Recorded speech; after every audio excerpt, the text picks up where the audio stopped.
Madam Clerk, will you take the roll, please? Yes, thank you, Madam Mayor.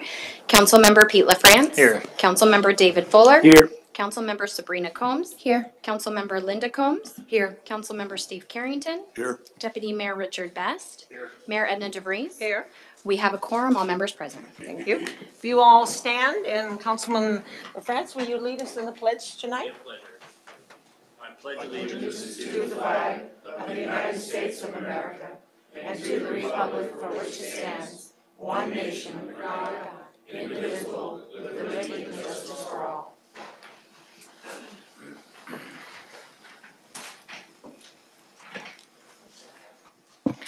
The next item on our agenda is the approval of the agenda, including the approval of minutes of August 28, 2018. What is the wishes of the council?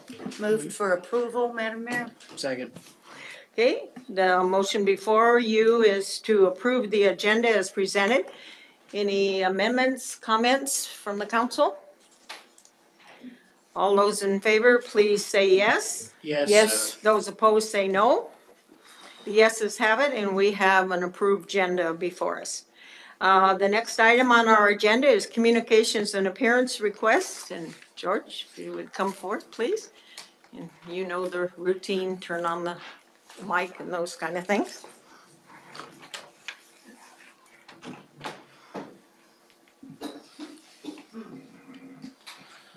Good evening, everyone.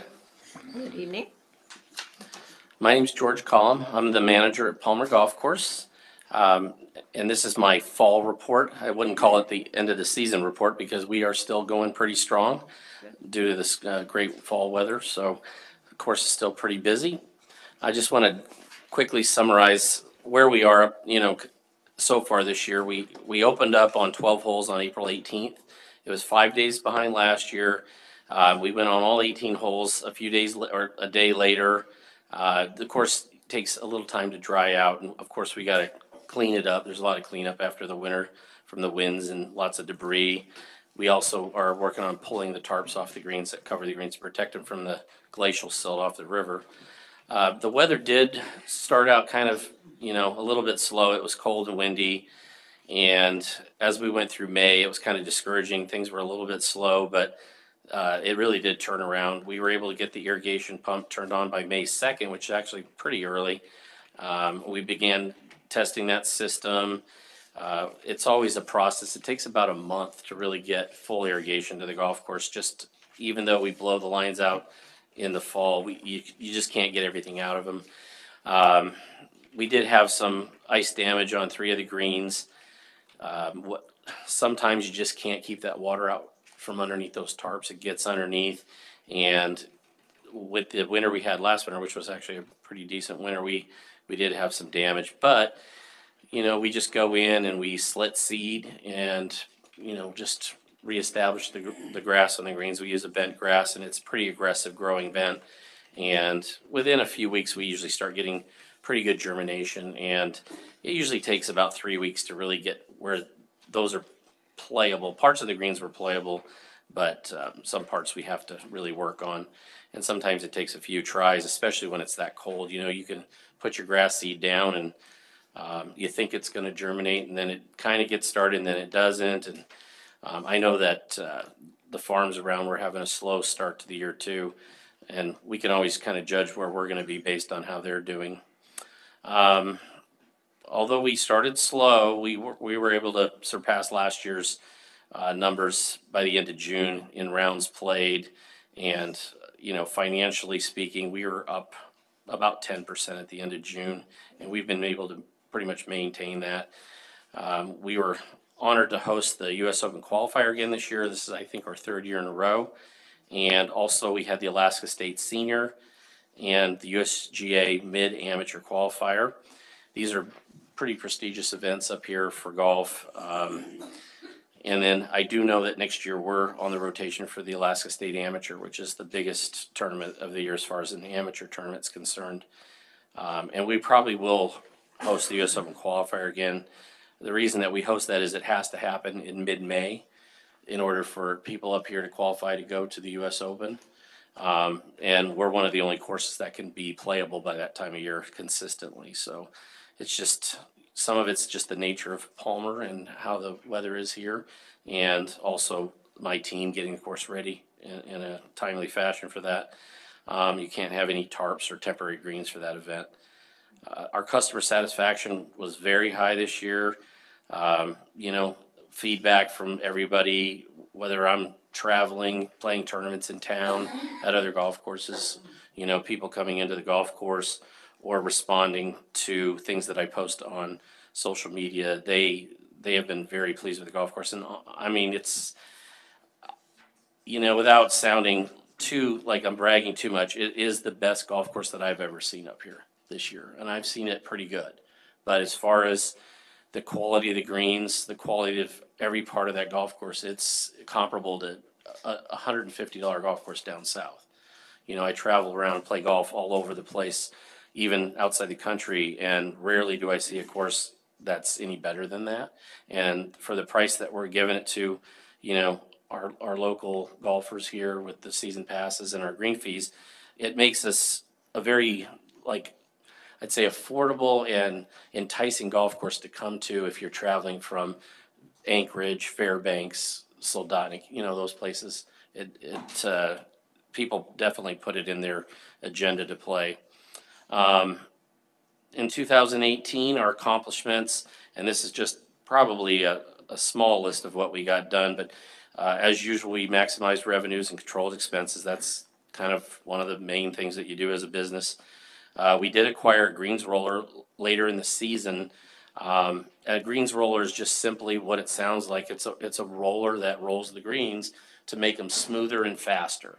So when you go to an event like a PGA event down south or a USG event, they'll mow their greens and then roll them, and it speeds them up considerably. It can make the greens roll out 2 to 3 feet faster. And although the general golfing public thinks that's awesome and they want that, when they actually get it, sometimes it kind of freaks them out. They don't realize how fast that really is. So it takes a little bit of an adjustment period. And even though people love it to be that fast because it's comparable to what you see on TV, they're not used to it. But after a little bit of time, they get used to it. And it also helps us. It'll help us in the spring when we start overseeding. We can roll the seed down, roll the sand down, and it's just going to make our greens that much better, you know, each year. We continue to replace the old PVC pipe with the HDPE pipe, and you know, honestly, I'm not even sure how much PVC is left in the ground there, but it's been an ongoing process for a long time. We've been at it for as long as I've been there as the manager, 11 years. So we've gotten through a lot of it. So we're getting less breaks every year. That HDPE pipe is basically unbreakable. So most of our breaks now happen around the sprinkler heads, swing joints, where we can't really use that kind of pipe. And those are really quick fixes, which gets our irrigation system up and going a lot faster. Also, Dirk, who's one of the superintendents there, he's pretty much in charge of the water system. He's been putting in valves to kind of valve off parts of the golf course when we have a break somewhere. He can valve it off. And the way that system was put in originally, there were hardly any valves. So if you had a break someplace, like on the third hole, you'd have to shut the whole system down, fix the break, and then turn it back on. And then the next break, you'd have to do the same thing. And it really was slowing us down and getting the golf course in good shape. But when he puts all these valves in, it just keeps us going. We can just shut off that section of the golf course or that hole and then keep watering the rest of the golf course. And that's been a big improvement over the years. We did acquire a used fairway mower from the auction on JBear. Got a really good deal on a mower for about $4,000 that if you brought it up from the south, it'd probably be $15,000. So that was a great addition. Our fairway restoration project continues. They're working on that all the time. If you've played out there lately, you'll see that when we core greens, we'll move those plugs into the lower areas in the fairways to try to build up those low areas that always collect water and get killed off by, you know, the winter kill from the ice. And we've been doing that for quite a while, but the fairways are looking pretty good, I would say. So we continue to repair our aging maintenance equipment and our cart fleet. I know that carts are kind of a big agenda thing for getting some newer carts in the fleet. They are quite old. I'd say the city's gotten their money's worth out of those carts. Some of them are from 2002. The life expectancy of a cart generally is 6 years. So we've definitely worked them to death. But they're doing okay. We still have, I mean, there's some that don't start quite as fast as you hope when you step on the gas pedal, but overall they're not too bad. I mean, they just need some maintenance, and if we can add a few newer carts in, that takes some of the pressure off of those carts. And I know there's a plan for that. So we added 3 club car utility carts for maintenance. Those are also carts that I got from the J-Bear auction. And these allow us to not use regular carts for our maintenance, which frees up some more carts for the customers to use. And they've been a great addition. They have a power tilt bed on the back. So generally, we use them for our walk behind greens mowers. And when the greens get mowed, they'll dump the baskets into the beds of these, and then they can haul it off and dump it where we dump our grass. So it just makes the course even better. We're not just dumping grass all over the sides of the greens. We acquired pond liners for our lakes on holes 16 and 17, and we're kind of working our way towards starting to put those into those ponds. This is a heavier rubber. It's actually used for sewage pond liner, but it was taken off of a roof at the FAA building just outside the Eagle Glen, or the not the Eagle, the Elmendorf gate at Boniface. A lot of times, in the community, golfers obviously do business, and with us, and they see what we need. They're like, oh, it'd be nice to get your ponds to hold water, and you mention it to them, and then all of a sudden somebody has a great idea and they donate something like this, and it's just, and we're going to get more of it. We should be able to get these ponds lined hopefully in the next 2 years, and they'll hold water. It saves on electricity. We don't have to keep pumping the water into them. Because right now we don't keep them full all the time because it's just too expensive to keep running it. So for major events, we fill it up, and it really makes the course look so much prettier, and it actually plays better too. It speeds up play, believe it or not, because when somebody hits their balls into the dry ponds, they actually get to go look for them in the grass. But when it's water, they can't go find it, so they just drop the ball and keep moving. So it's good for the speed of play. We purchased new flags, cups, and flag sticks this year. And that's spruced up, that you got to do that every few years. And it really, it's one of those things that it doesn't sound like a big deal, but the customers really notice it. And then I use social media to promote the golf course and events even more than normal for me. I'm not old, but I'm old school, I guess. So I'm getting better at the social media thing, and use Facebook to promote things. And I think I'm doing a decent job of it, but I'm sure I could learn more, and I'm always open to suggestions for that for people that are more, I guess, tech savvy or up to date on the social media. But I try to report like all of our major tournaments and events that, to help promote it and get the word out to the public, and it's gotten a really good response. So we grew the game of golf through our Hook a Kid on Golf clinic, which is a USGA clinic. It's for total beginners. Each kid gets a set of clubs, and a great way to get them started. Our junior golf program that we do every year is well attended, and we've done it forever, and it's just something that helps get kids involved, in the community that maybe have never even thought or tried golf. But it's, we provide clubs. It's pretty low cost, honestly, for the amount of time they get. And then we have our free Kids Day clinic, which we put on during the Palmer Invitational, which is the largest golf professional tournament that is in the state that we run ourselves. So all the golf professionals and a lot of the top amateurs will donate their time, volunteer their time to help the kids. And this year we had Arby's was one of the sponsors, and then we had Peppercini's Deli House in Anchorage. They sponsored food for the kids' lunches and stuff. So it's a great program. And each kid got one of the new colorful golf balls and a hat. So, and plus the instruction and lunch. So it's a really cool thing and like I said, it's free. Our goals and projects for 2018. And this isn't probably all of them, but these are the big ones. Obviously, maximizing our revenues and controlling our expenses is one of our number one things.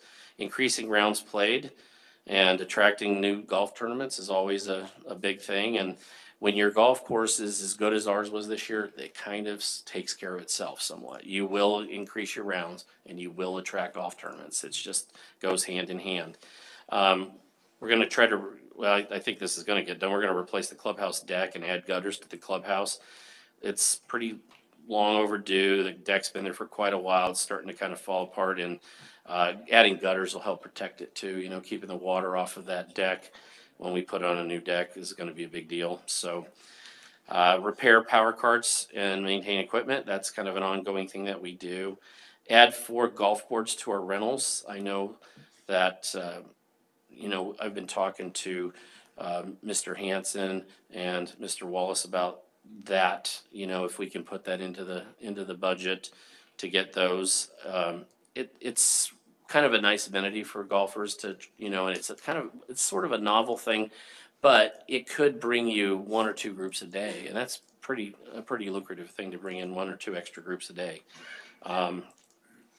We're going to continue to replace the old PVC irrigation pipe when it breaks with the new H2PE.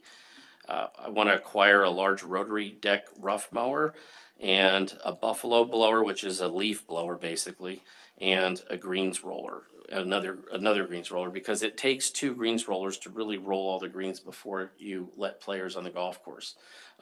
So I'm looking for a second one of those, so that when we get into hopefully our new routine of rolling greens a couple times a week, we have 2 of them to get that done before the mowers or the golfers can catch up to it.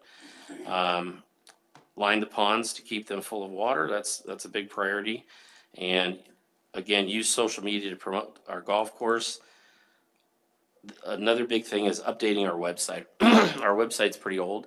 And I've been working with a young person in Anchorage who works for the Alaska Golf Association, and he kind of approached me about it this summer, and he showed me what he can do. And so I'm wanting to definitely change the website, make it more up to date, more, you know, kind of current, so it doesn't look so archaic. I mean, it's functional, but it just doesn't look like the new ones.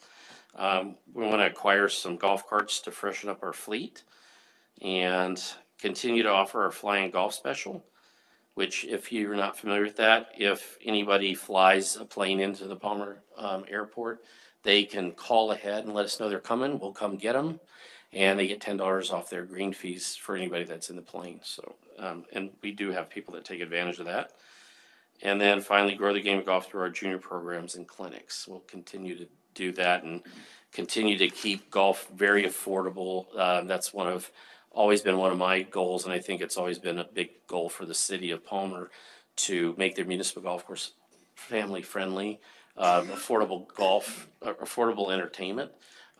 You know, nowadays it's hard to take a family of 4 to a movie without spending almost what you'd spend on golf for a family of 4 at Palmer Golf Course. So it's a much healthier option, obviously, to get them outside and, you know, play golf and walk around and, you know, enjoy the sights of one of the most beautiful golf courses I've ever seen. So, and that is my report. So, Okay. Council have any questions? Deputy Mayor Best? Thank you, Madam Mayor. George, remind me, I thought this last year we had already talked about replacing some of the deck, and that there was possibly a partnership with somebody to do that work. Did that fall through? it did. I know that we were talking about having the Job Corps help out with it, but I think they changed their person that was in charge of that.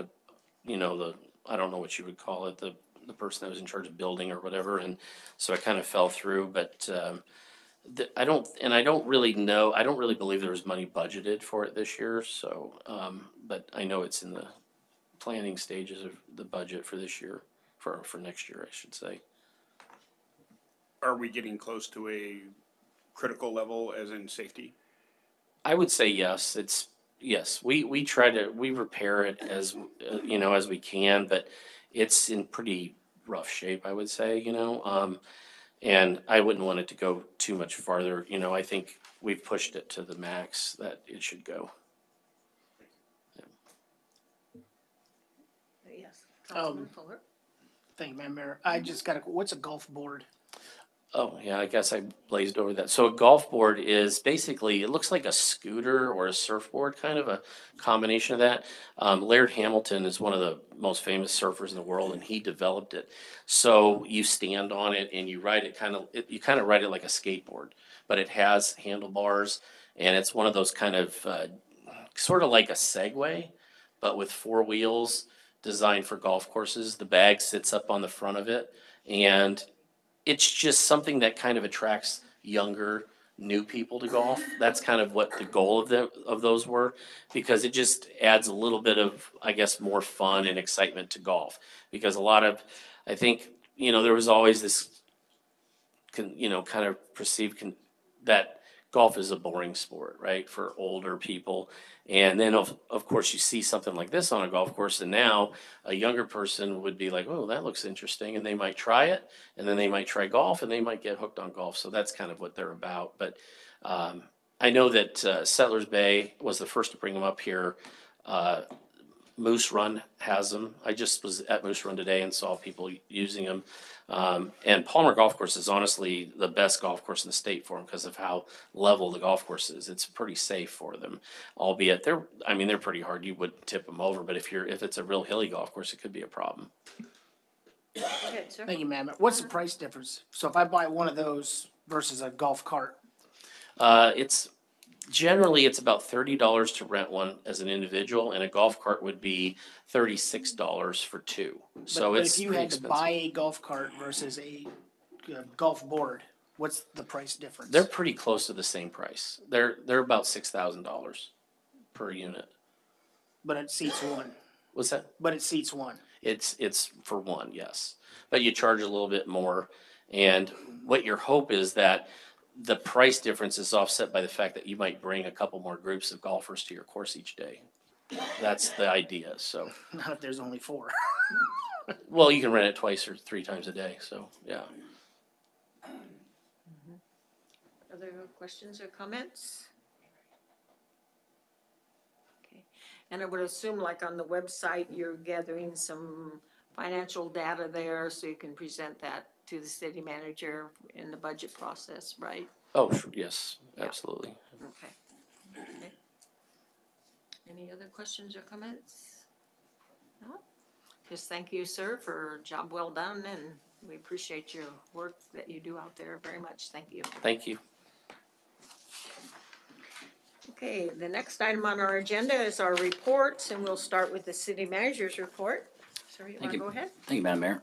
So this is the time of the month for our data from the previous month, which would be August.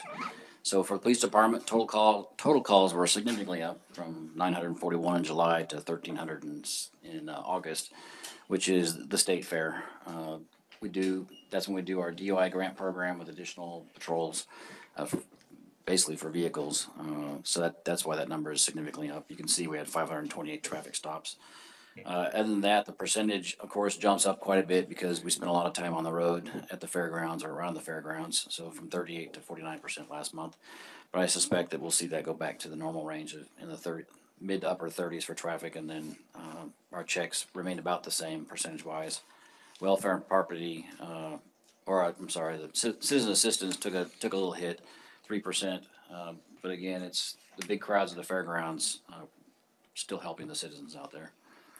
Moving on to the fire department, calls were down a little bit in July from 67 to 63, or from July. So August was down a little bit, 7% from the year, month to month, and then again 7% from last year.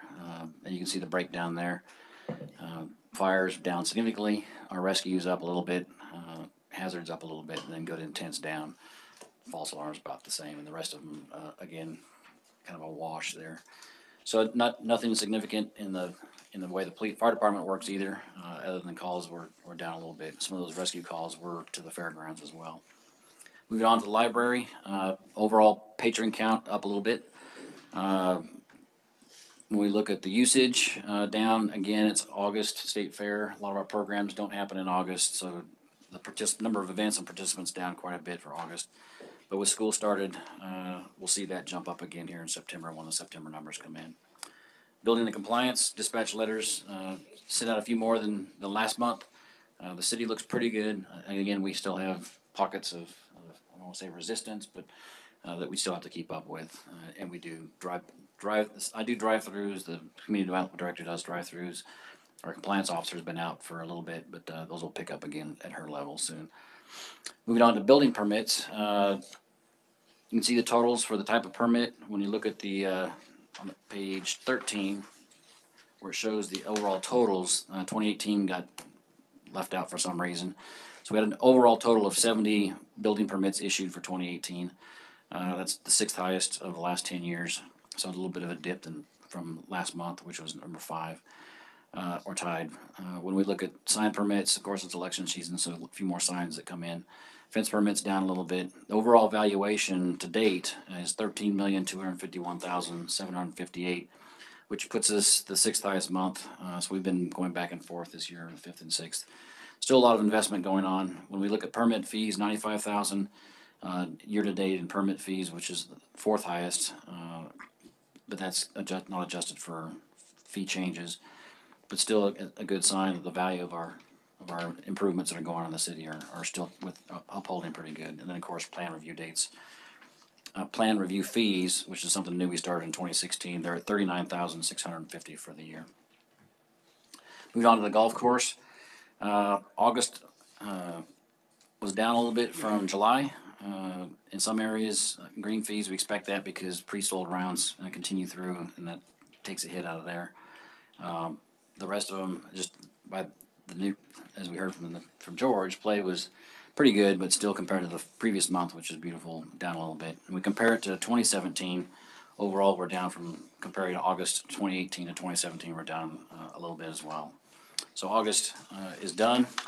However, September looks like it's going to be a full month this year for play, which is a good thing. If it keeps up, we'll be playing into October. I made a comment at the borough meeting that I would like to have a tournament in Thanksgiving and potentially a tournament at Christmas with no snow. So that brings other challenges when you have no snow to the rest of the city, of our water sewer for insulation from the cold weather, as we hope the snow comes in. So, but we are going to have a later season the way it's going on right now, beyond what we've seen in the last couple of months. On the table is an item called the settlement agreement and release of all claims that was sent out earlier. I've had several comments from media and social media. There's been comments about this. So this is the lawsuit that was brought to the city back in March of this year. And we came to a settlement agreement, release of all claims. I just want to dispel some of the rumors that are out there and put this on the public record, what the actual settlement agreement says. And there's copies on the wall for those in the audience that want to take a copy home as well. So what it is between the city and Andre Alexander Casita Mantilla, the lawsuit was again brought in March 22nd of 2018. So the agreement in form, the recitals page talks about the purpose of this agreement. So it's to settle it, dismiss it with prejudice, and release of any and all claims which were asserted or could have been asserted with respect to the facts giving rise in that case. It was a lawsuit that was pending in Superior Court for the state of Alaska. So item B, which is one of the most important pieces of this, the city denies all allegations of the lawsuit, specifically denies that it has any liability based on the allegations set forth in the lawsuit. And again, this is agreement between the two parties. So that's not just us stating that, it was agreed to by both parties. C, the city of Palmer regrets any inconvenience, embarrassment, or personal hardship the incident may have caused Mr. Casita Mantilla. And we are a community-minded police force, so much like we do with anybody else that we may stop or talk to or pull over for speeding, if they're in a rush, we do regret any inconvenience that we may cause folks, just because we do care about our citizens in town. D, we entered in this agreement to provide, among other things, a full settlement and discharge of all the claims.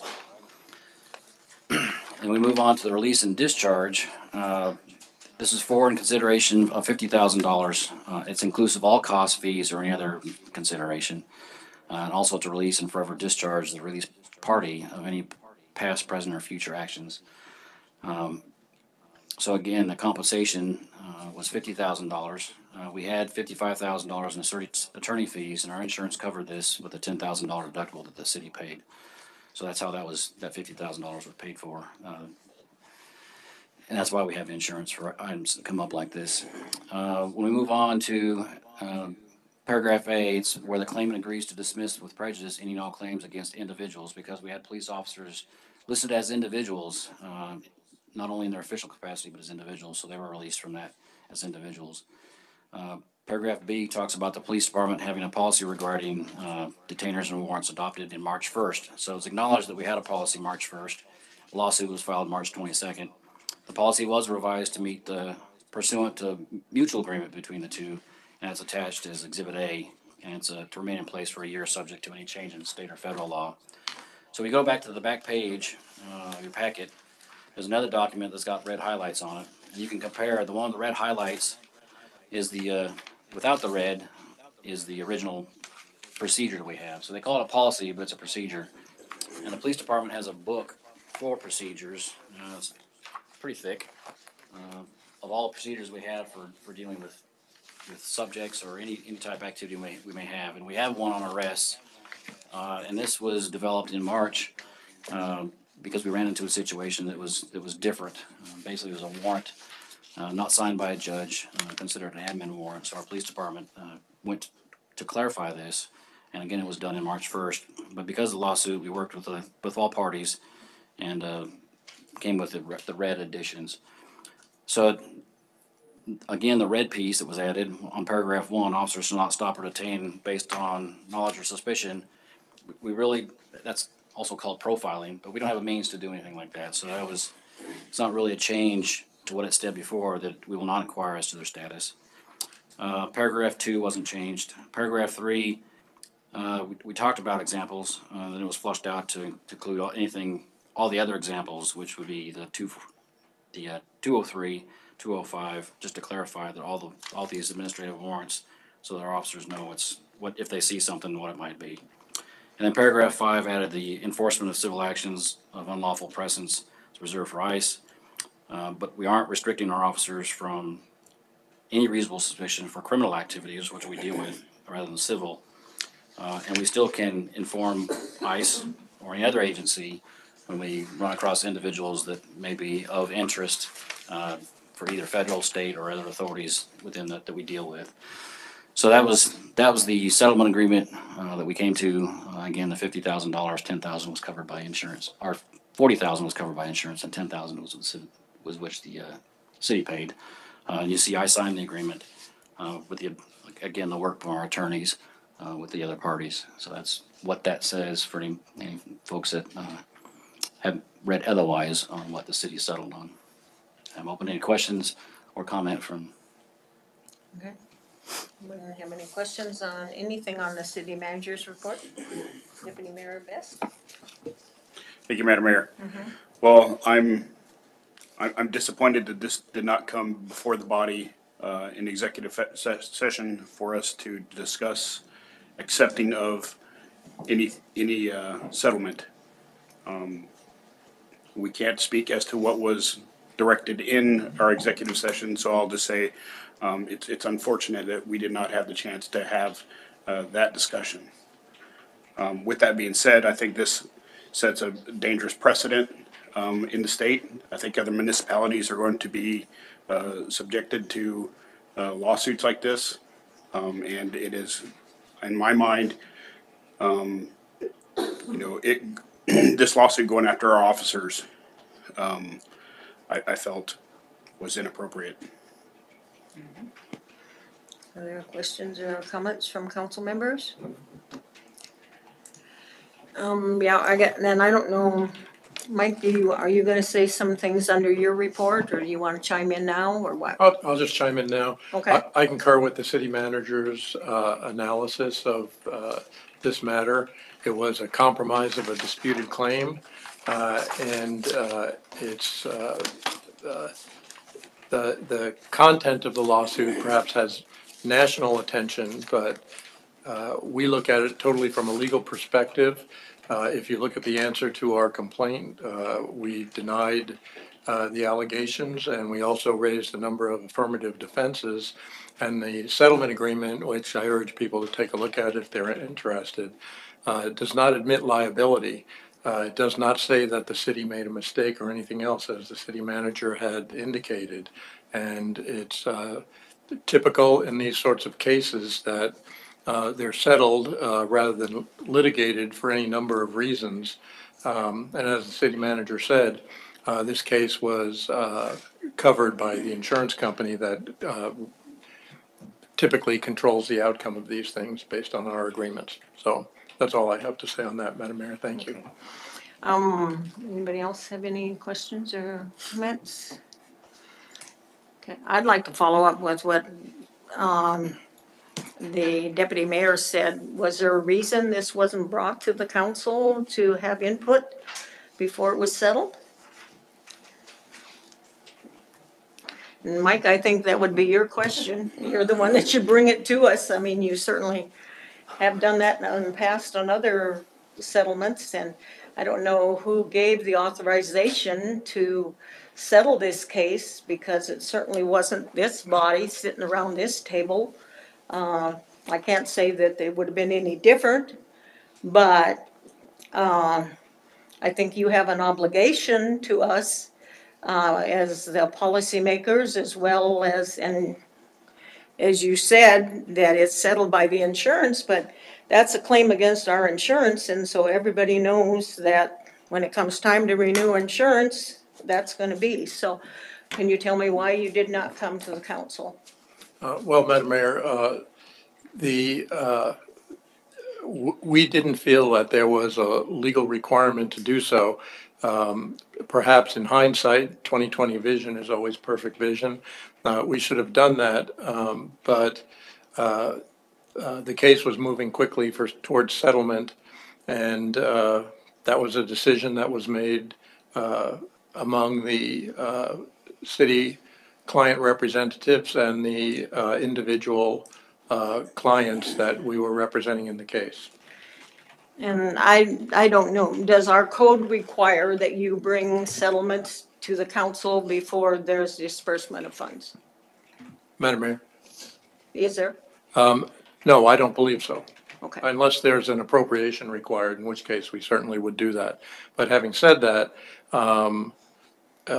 in hindsight, perhaps we should have come to the council. Absolutely, you should have come to the council. So, I don't think you have the authority to override this elected body.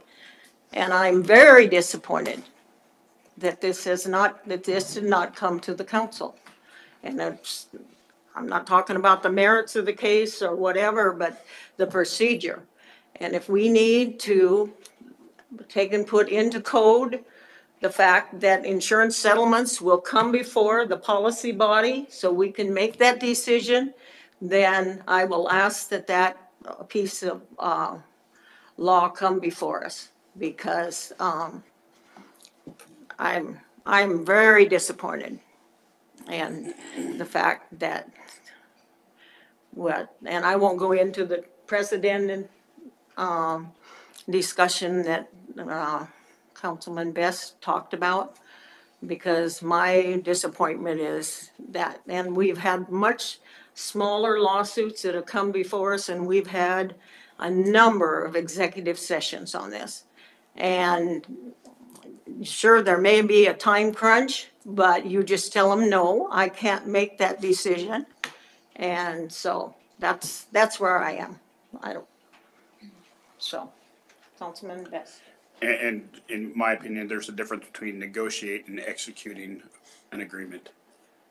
And I'll just leave it at that. Okay. Any other comments from any of the rest of the council? Madam Mayor, Yeah. if I may, I was in a somewhat unique position in that most of this occurred, other than the decision, when I was not on the council. So I, in particular, felt out of step, and which I didn't care for. Normally, I feel that I've been able to go to administration or any director through administration and get any anything that I need so that I can answer to the folks that question me outside of this room because I represent them. And so I would have to say that I too am disappointed in the procedure or lack of.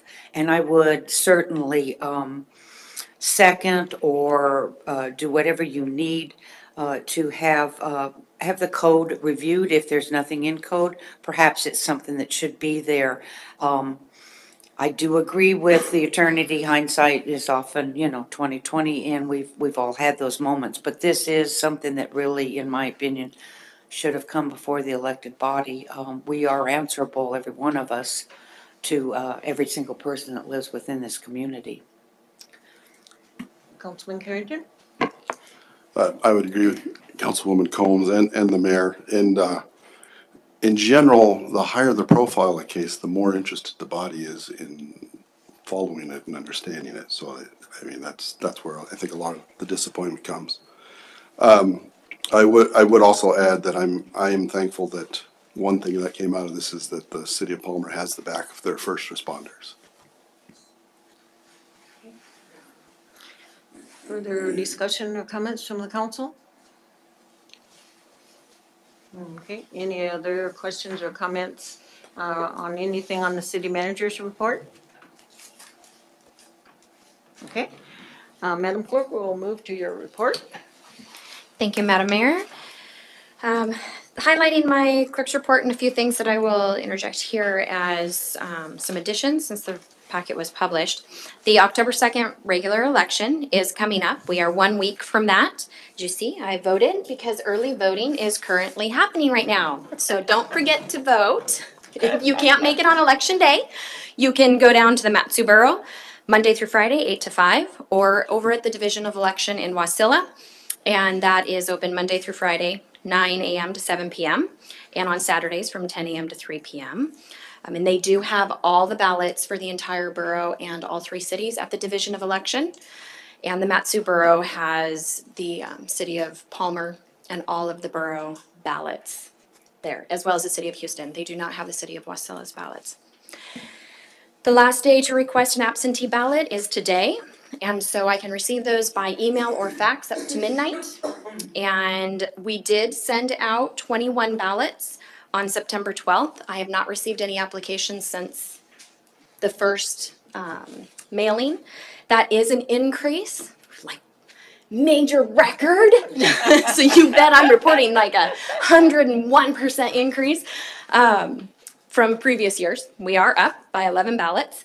And so that's exciting. We, as of right now, have 37 ballots who have voted, or 37 people who had voted early so far. So as of right now, we have 58 ballots either received in my hands or out there waiting to come back. Canvas Board will be meeting October 5 at 2 p.m. here in the City Hall, the council chambers, and the certification of election will be here in the chambers October 8th at 6 p.m. In addition, we are recruiting for all 4 of our boards and commissions, and I apologize, City Council, for the error in my report here where it just says for planning and zoning and park and rec. That's not true. We are recruiting for all of our boards and commissions. We have 3 openings on Airport Advisory Commission. 2 currently. And then we have Board of Economic Development, we have 3. We have the Park and Rec, 2. And Planning and Zoning, we have 3. And we are needing applications for all of them right now. So application deadline is this Friday at 4:30 p.m. I can receive those in original copy, fax, email. Anyway, just as long as they have them by 4:30. Upcoming events. I will start adding this to my clerk's report. It's on that second page there. Any upcoming events that we are tracking in the clerk's office, and this will help, if you guys have any that you're going to, let us know. We will do our SVPs for you. If you see any missing, let us know. We'll get it added to the list. And starting the 8th, we are going to be entering into a flurry of council meetings. Yay! So October 8th, Monday, we start with a 6 o'clock special. And then Tuesday, October 9th, 7 o'clock regular. And every Tuesday thereafter until the middle of December, we will have a 6 o'clock and 7 o'clock council meeting. So you guys get to see this for a week, every week. And that concludes what I have for my report. Okay, questions, comments from that? Yes. Oh, go ahead. I'm sorry. Oh, go ahead. I'd like to, on your report, your actual report, the only thing that you didn't say, Yes. which I really, really like is, do you know someone that is not able to make it to the polls due to Yeah. age, illness, or disability? They have the option of voting by personal representative. Please, take a moment to think about your neighbors or friends, and if there's someone that you can think of, or you hear at the last minute, there's someone that they've gone to the hospital, offer to be their personal representative. I can tell you that it is satisfying to do that, to help someone be able to exercise their right to vote. I've done it several times for individuals, and it's a good thing to do. Thank you very much, though, Norma, for remembering to put it on your report. Councilman Fuller. Thank you, Madam Mayor. You mentioned fax. I thought, are we still doing faxes for taking votes? Absentee or early voting or whatever? No. I can receive the application to Oh, okay, receive okay. the absentee ballot by fax. Yeah, no, that's an excellent question, and thank you for the reminder. Another thing that I could add in my report is this is the first year that we are not doing voting by absentee by electronic means is the official language for it. So we are no longer doing that. So, but yet, even though we aren't, we're still up 11 absentee requests. I know.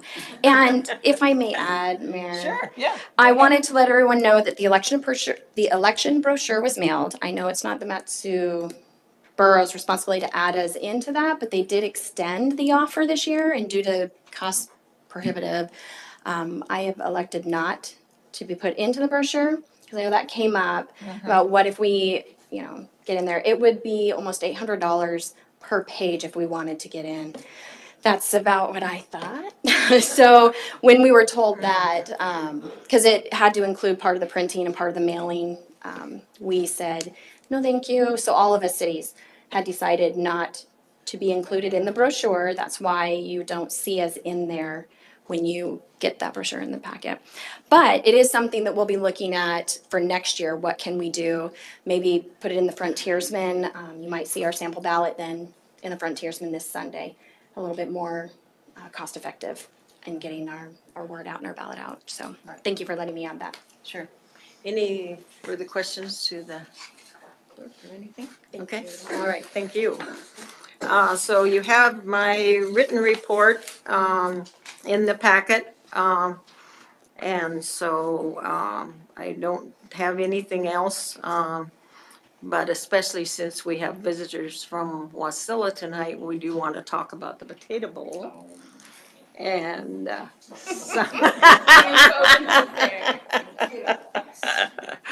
anyway, anybody have any questions on my report? Yeah.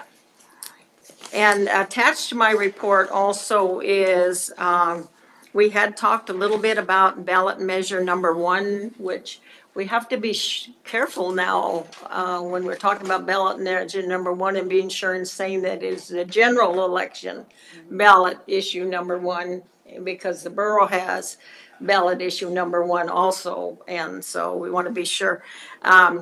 We had a request from AML to present to us and ask us for questions regarding, and we gave direction to the city manager to direct questions and to AML, and I believe Nate sent those out to all of you to review. And then on page 23 of 39, it talks about some of the answers regarding that. And that continues to go on page 24 and 25.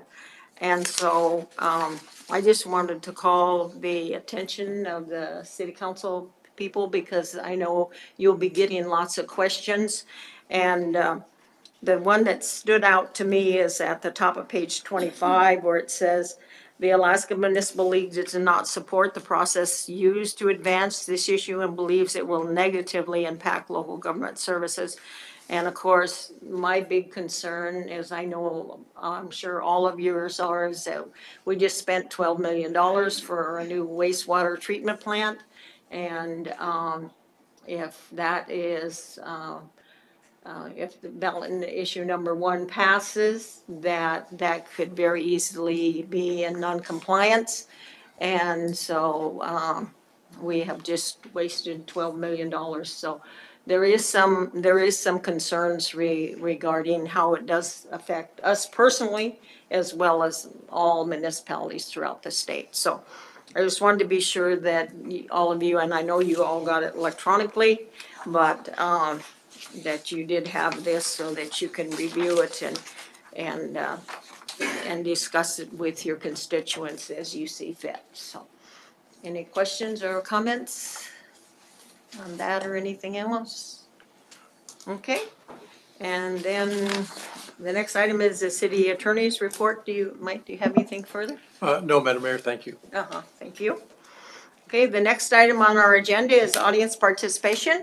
Anyone in the audience that would like to come forth and address the council for 3 minutes if you're representing yourself, or 5 minutes if you're representing a group. Audience participation is now open. And there's a sign-in sheet, and then you'll press the button so you'll see the red light come on so you can be recorded and be heard on the radio as well as to people present here.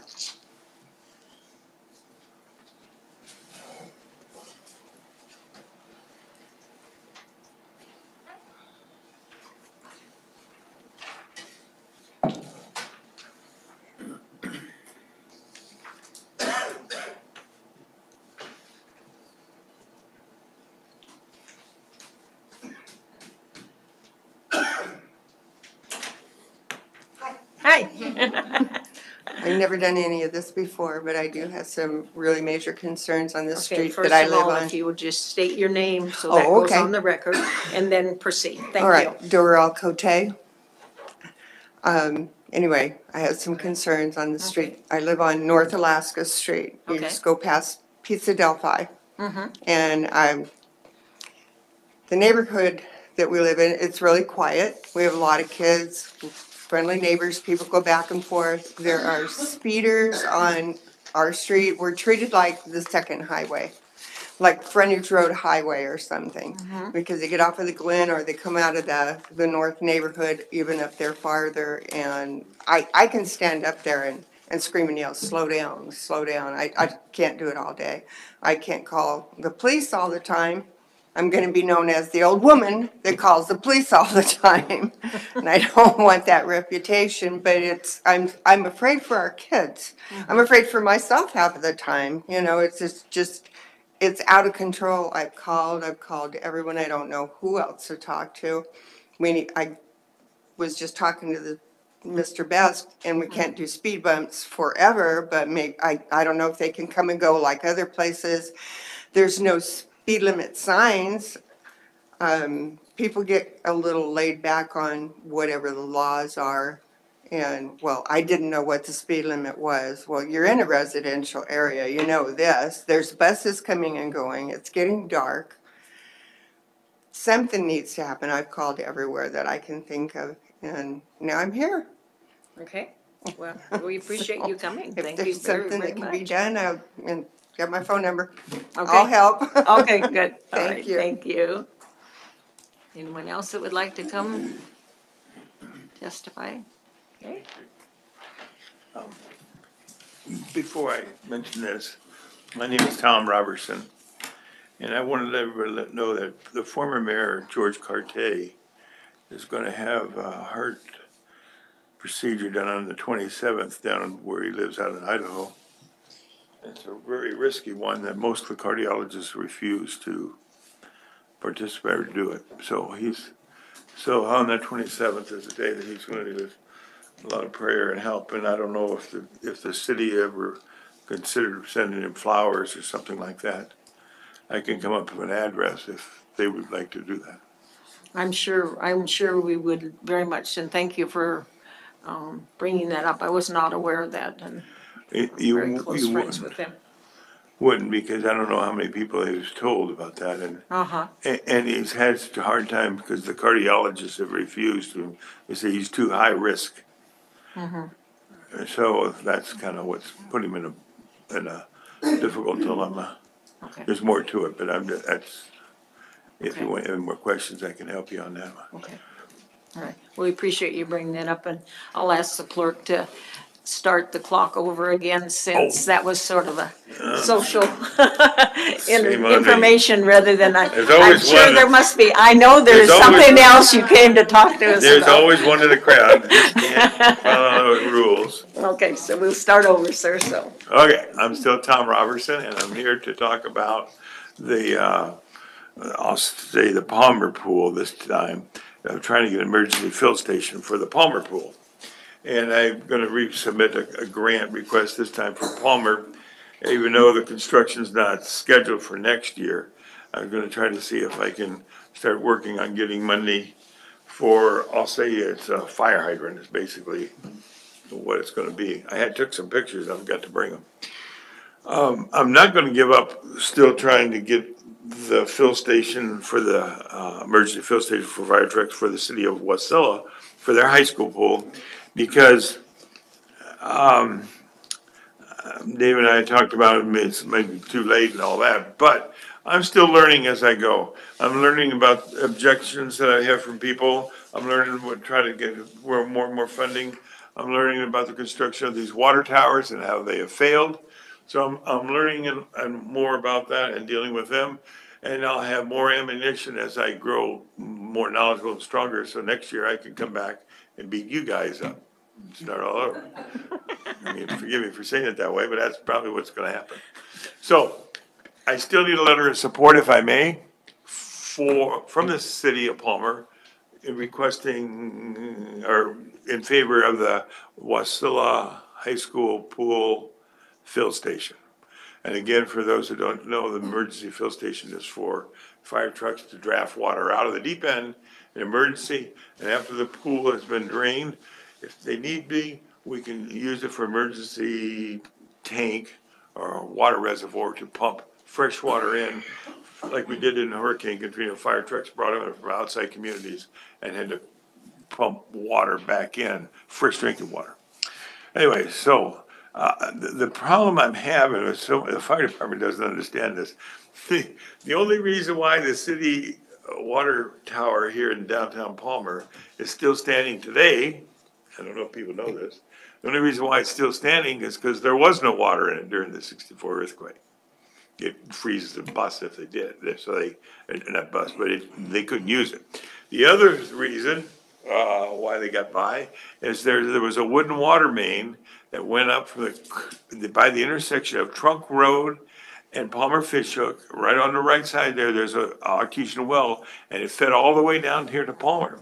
And it was a wooden water main, it's only about this big around, and just slats around it, you're nodding your head, and it had wire wrapped around this thing, and I never would have known that if I hadn't seen it when we petitioned here 20 years ago to have the Edinburgh and those streets down there, Montgomery, and all those paved. That's why I saw it, and I wish I had taken pictures, but that wooden slats, and that made it flexible, and that's how city got by after their '64 earthquake. We don't have that luxury anymore. Anyways, my time is up, so I guess I'm done. Thank you. Thank you, sir, for I coming. told you I wasn't gonna wear my farm clothes again, but I did. Thank you. You're welcome in your farm clothes or your Sunday best, sir. You come anytime. Anyone else would like to come forth and address the council on any agenda item and/or?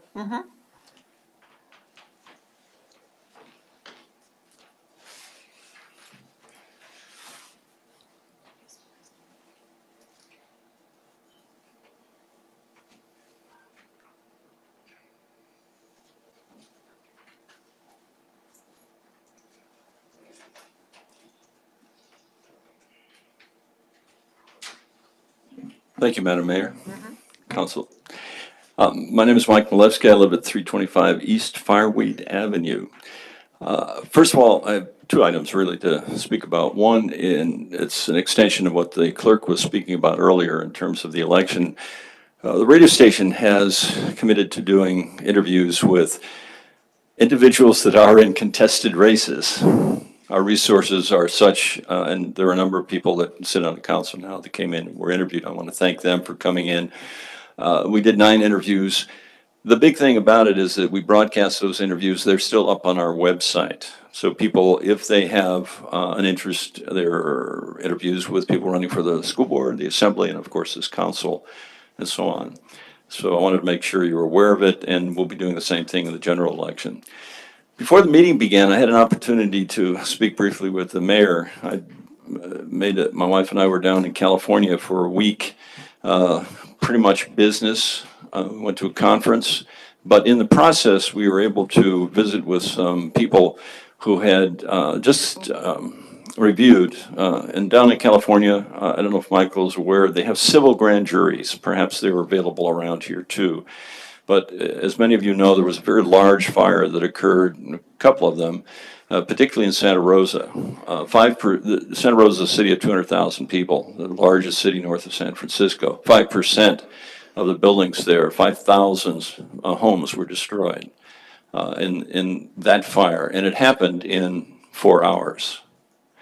I sit on the local emergency preparedness committee that's set up by the borough. So I've had an opportunity to work with a lot of different people. I occupy a media chair there, and I was struck by the report the grand jury wrote. They take testimony from all the participants in all the different ways they can to come up with recommendations. But what stood out there and it reminded me was that individual cities, the city of Palmer, for example, it's a fine police department, fire department, and the rest.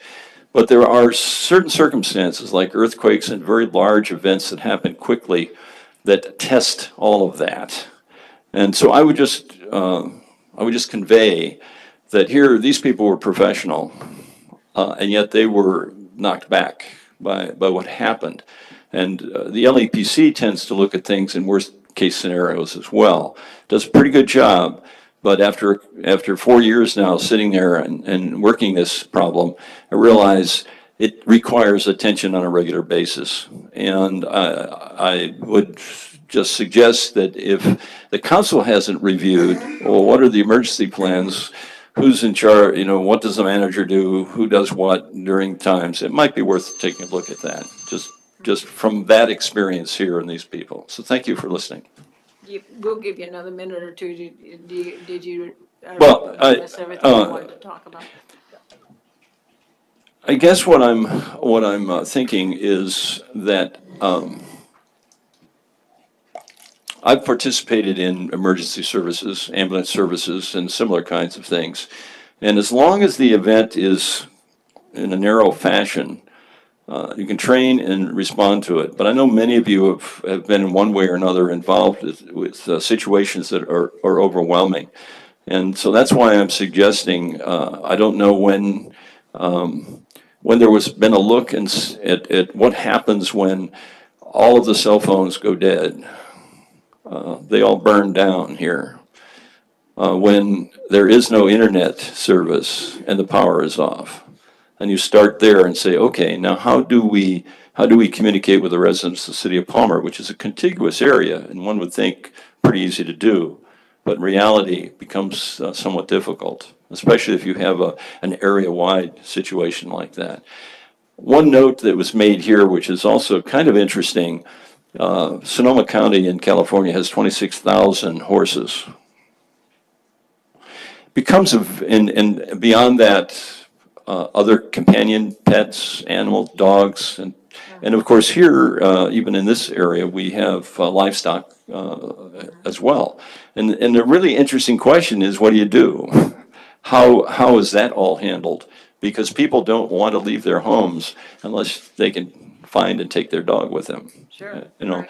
So I throw that out as just a variety of things that came to my attention when I listened to people, Deputy Fire Chief down there, Santa Rosa, and others, as they spoke about their experience to say, if anything to share, it is to say, Yeah, take a look at this. If it hasn't been looked at recently from the standpoint of what do you do with that extreme condition, that might be worthwhile. So that's basically the message I was struck by when I was down there, in any case. So thank you very much for listening. Thank you.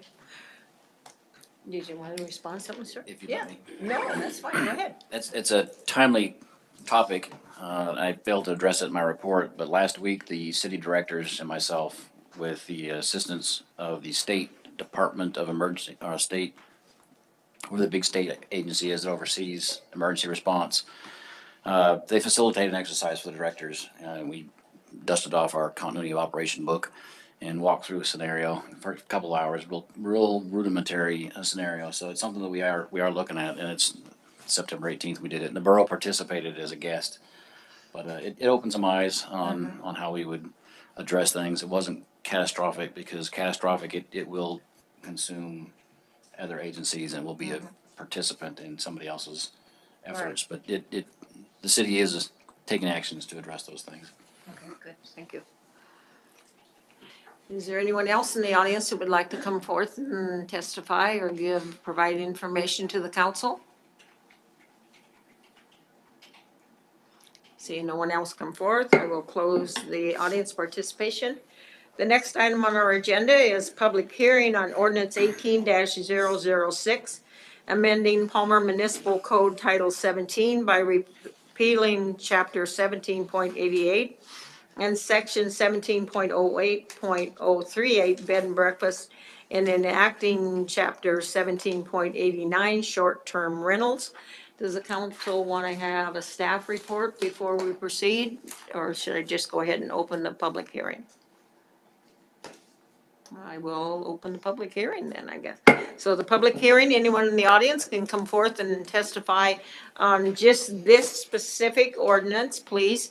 And again, 3 minutes representing yourself, or 5 minutes if you're representing a group.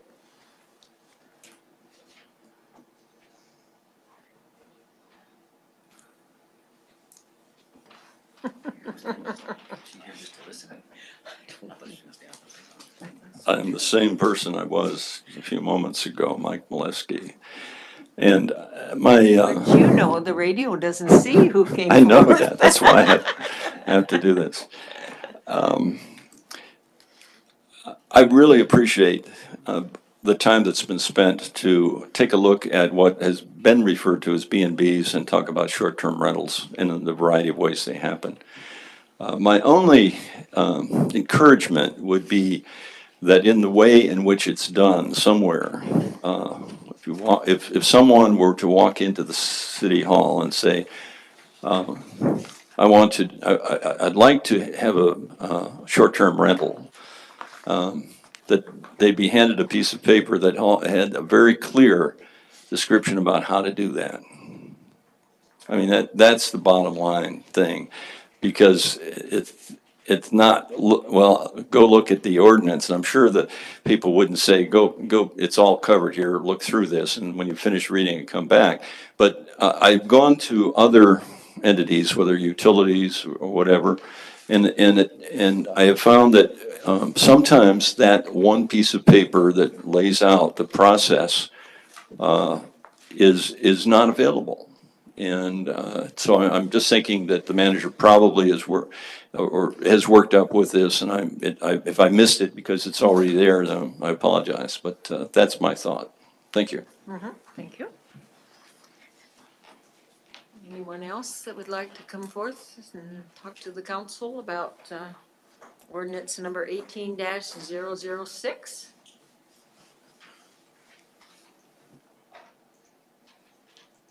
Does the council have any objections to closing the public hearing? Okay, the public hearing on ordinance 18-006 has been closed. What is the wishes of the council? Madam Mayor, I move that the council approves the ordinance number 18-006, amending the Palmer Municipal Code Title 17 by repealing Chapter 17.88 and Section 17.08.038 bed and breakfast, and enacting Chapter 17.89 short-term rentals.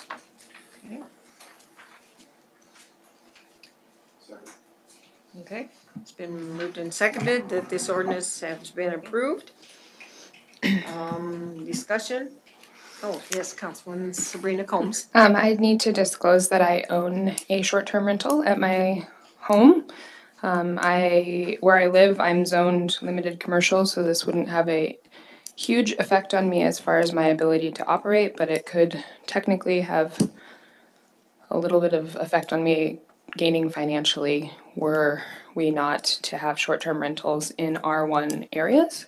So it is at the discretion of the council. If they'd like me to recuse myself, I'm happy to do so. Okay. And so, I'm a little bit confused. I was thinking, you said you lived in a limited commercial district? Correct. So, And then what did you say about R1? It was just brought up before the meeting today that if we limited the ability to have short-term rentals in R1, it could technically produce more business opportunities for my location. I'm not sure that would actually happen, but I would like to be transparent about it. Okay, all right. Now I understand what you're saying. Okay, thank you. So what is the wishes of the council regarding Councilwoman Sabrina Combs's request?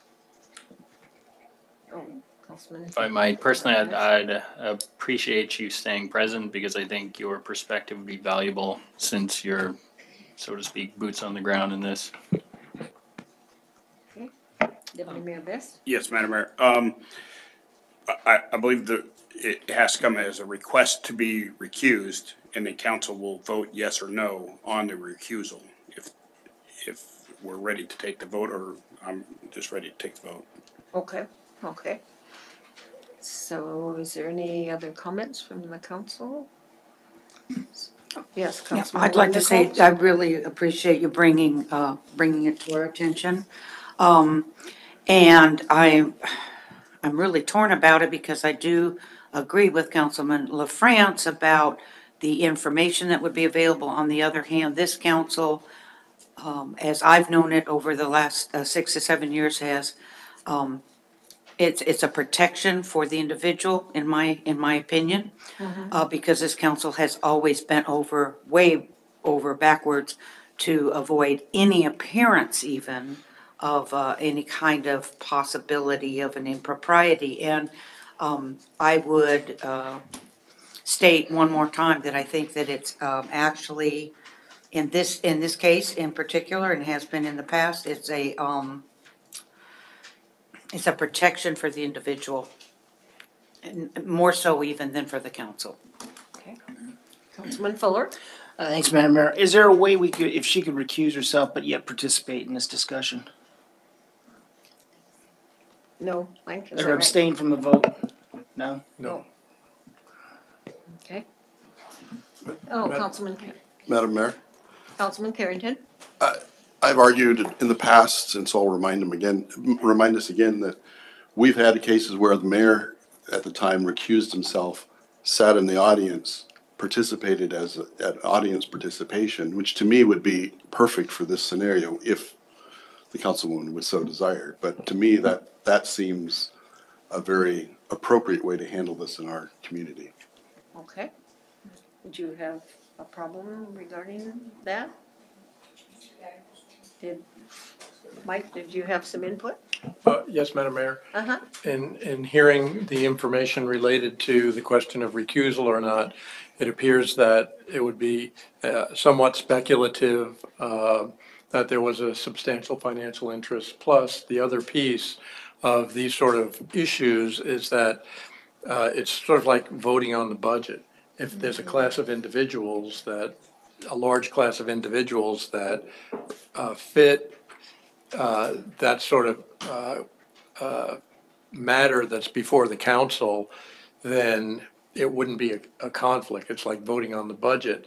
You're going to be affected by the budget and the mill levy, and it's not a conflict of interest that would be subject to recusal. And while I do appreciate the idea of the appearance of impropriety, there's also a duty to vote. So I just leave the council with that question or that information. In my opinion, I don't believe there's a conflict that would require recusal in this matter. Okay. I have a question of the attorney. Uh-huh, Deputy Mayor Best. And I was just going to be ready to vote, but it's an interesting subject, especially now since a statement has been made about allowing it to happen in a particular zone, which I'm going to actually ask to be removed. And so then that would already prejudice that vote of that individual. Okay, so you are going to make an amendment to the ordinances presented that would address part of her discussion on why she was excusing.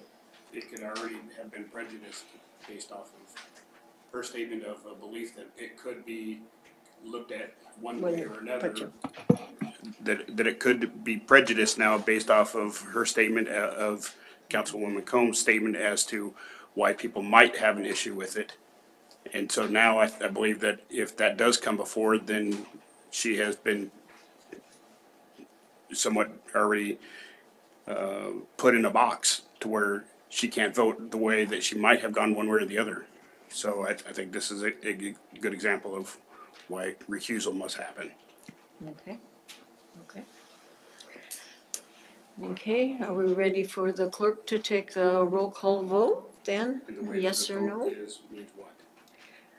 For to recuse her, right? No to allow her to say. Yeah, so a yes vote would recuse her and a no vote would allow her to sit as the council person during this discussion on this particular ordinance. Is that, everybody understand that, the difference between the yes and the, I'm sorry, sir? Yeah. Yeah. Yeah, so, okay. I'm ready, yes. Yes. Uh-huh. Thank you, Madam Mayor. I will start with a vote at the bottom and move up. Councilmember Pete LaFrance. No. Councilmember Brad Hanson. Whoa, I'm a little off on this one. Sorry. Oh my goodness. What is wrong with my cheat sheet? Councilmember David Fuller. No. Councilmember Sabrina Combs will not be voting on this matter due to the fact that it's her recusal. Councilmember Linda Combs. No. Councilmember Steve Carrington. No. Deputy Mayor Richard Best. Yes. Mayor Edna DeVries. Yes. Okay, so the vote was 2 yes to recuse and 4 no's, which means that she remains She stays. on the council. Okay, alrighty, so we're ready for your discussion now. So, you just want to, does anybody need a staff report or we're just, okay, go ahead, sir. Thank you, Madam Mayor. So the items that you have before you were introed at the last meeting, and since then, there's been some recommended administrative changes, and I will get to those as we come across those as I review the ordinance. Background, as you can see, we've received several inquiries from city residents. It was also discussed at the Joint Planning and Zoning Commission council meeting about short-term rentals. So the Planning and Zoning Commission took this on. However, we also asked the Board of Economic Development, because this does have an economic development aspect to it, to provide some talking points for the planning and zoning. So there are probably a total of 6 meetings that addressed this topic, counting the joint sessions. So there's been a lot of discussion, a lot of opportunity for community input. At the second to last meeting, the Planning and Zoning Commission asked staff to draft an ordinance, and then that went to P and Z, and they passed it 4-1 as written. So what we've got in front of you is, I think, a rather simple, not simple, but a rather simple ordinance, discussing a very complicated topic. So page 30 are all the strike-throughs, from the old ordinance of bed and breakfast. And then on page 31, it starts the short-term rentals. So of course, when we went through our sign ordinance, we didn't have a purpose intent, so we made sure we had one. As you can see, it's for the regulation of short-term rentals in certain zoning districts. Basically, we want to talk about how we do it throughout the city. We also want to encourage economic activity and diversity. And while protecting or promoting public health, safety, and welfare. Next section are definitions. As you can see, we have a definition for bed and breakfast, which is it describes a private residential property providing up to 15 guest rooms. That was taken after several others and coming up with a number. You could, again, this is policy now, you can craft it.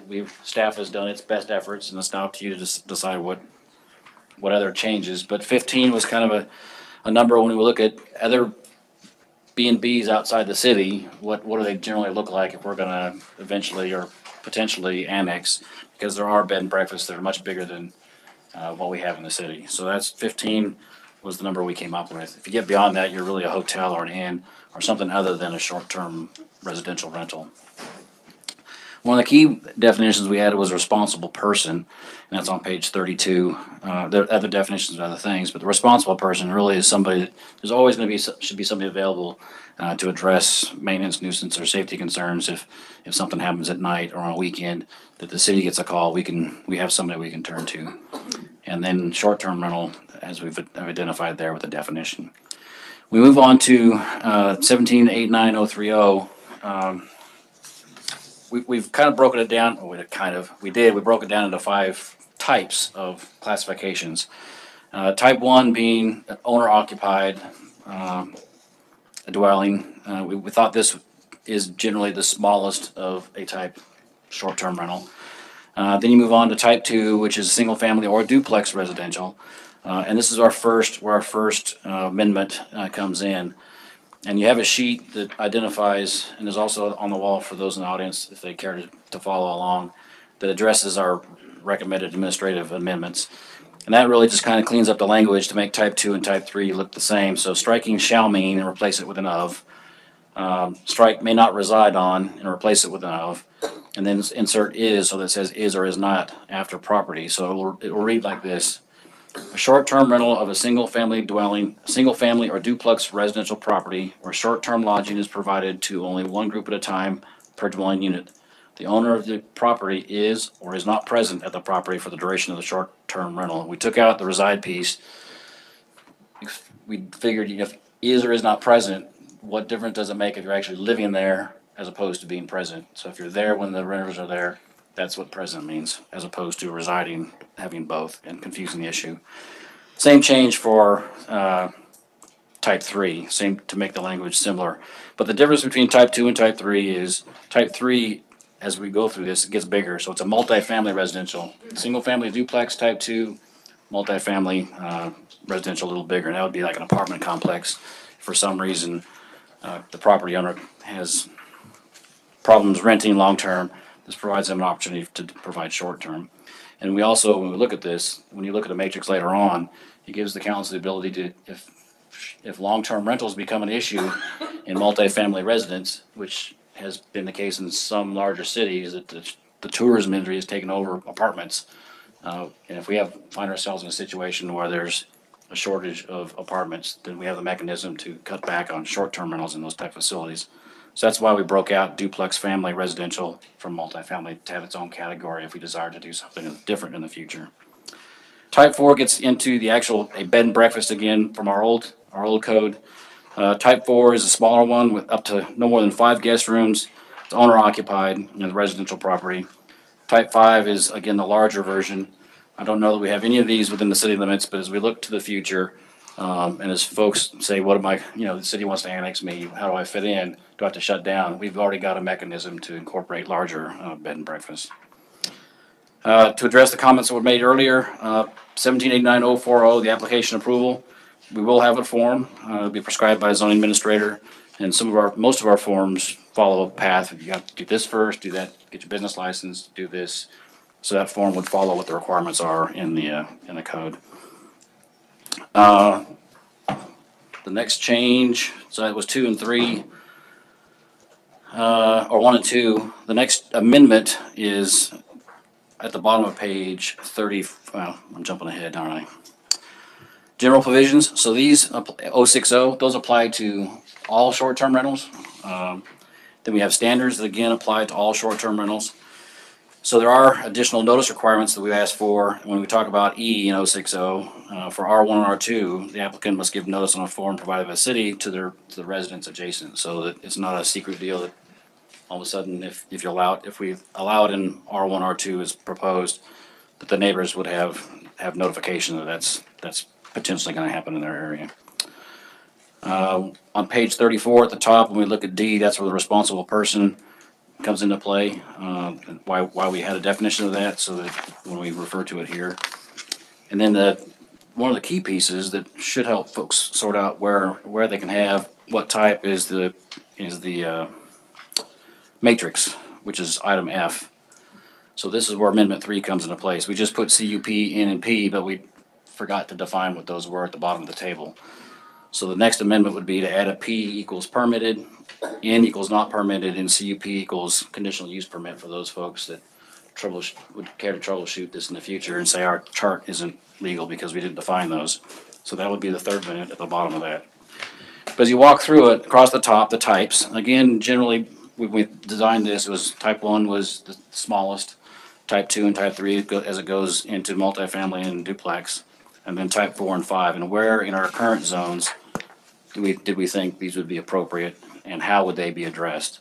So you see type 1, R1 would be a conditional use permit, CUP would be a permit, and then anything else would be just a permit. Type 2, which is the larger of the duplex, single family or duplex, in R1 it was no, it's just not allowed, not even a conditional use permit. And then R1E, because those lots are bigger, then a conditional use permit would apply. And then, of course, anything else would be permitted, and then so on across the top. Nothing else in R1 at all. In R1E, a CUP regardless. And then R2, when you get to type 4, would require a conditional use permit. So that's how that's broken down. Across the top is the type, which is generally the size, and then residential zones that we have and how those would be allowed. The very bottom of the page, 080, when we move things around, we didn't catch this reference. It says, in addition to the requirements of 1772-050, that should refer to 060. So when you go back, it refers to the annual renewal, but it should be the general provisions. So that's why 050 should change to 060. And again, that's just an admin piece. The next admin one that's not on your page or your paper is on page 35 on paragraph C. Says conditions may be imposed by the planning or by the commission, and it should refer to the planning and zoning commission specifically. So that would be amendment 5. I'm sorry, but that is defined in the code. Is The it? reference of commission means the planning and zoning commission. Okay. That's why that was removed. All Sorry. right. So So, that is okay, but we can add it if the clarification is needed, but it's not a necessary clarification. okay.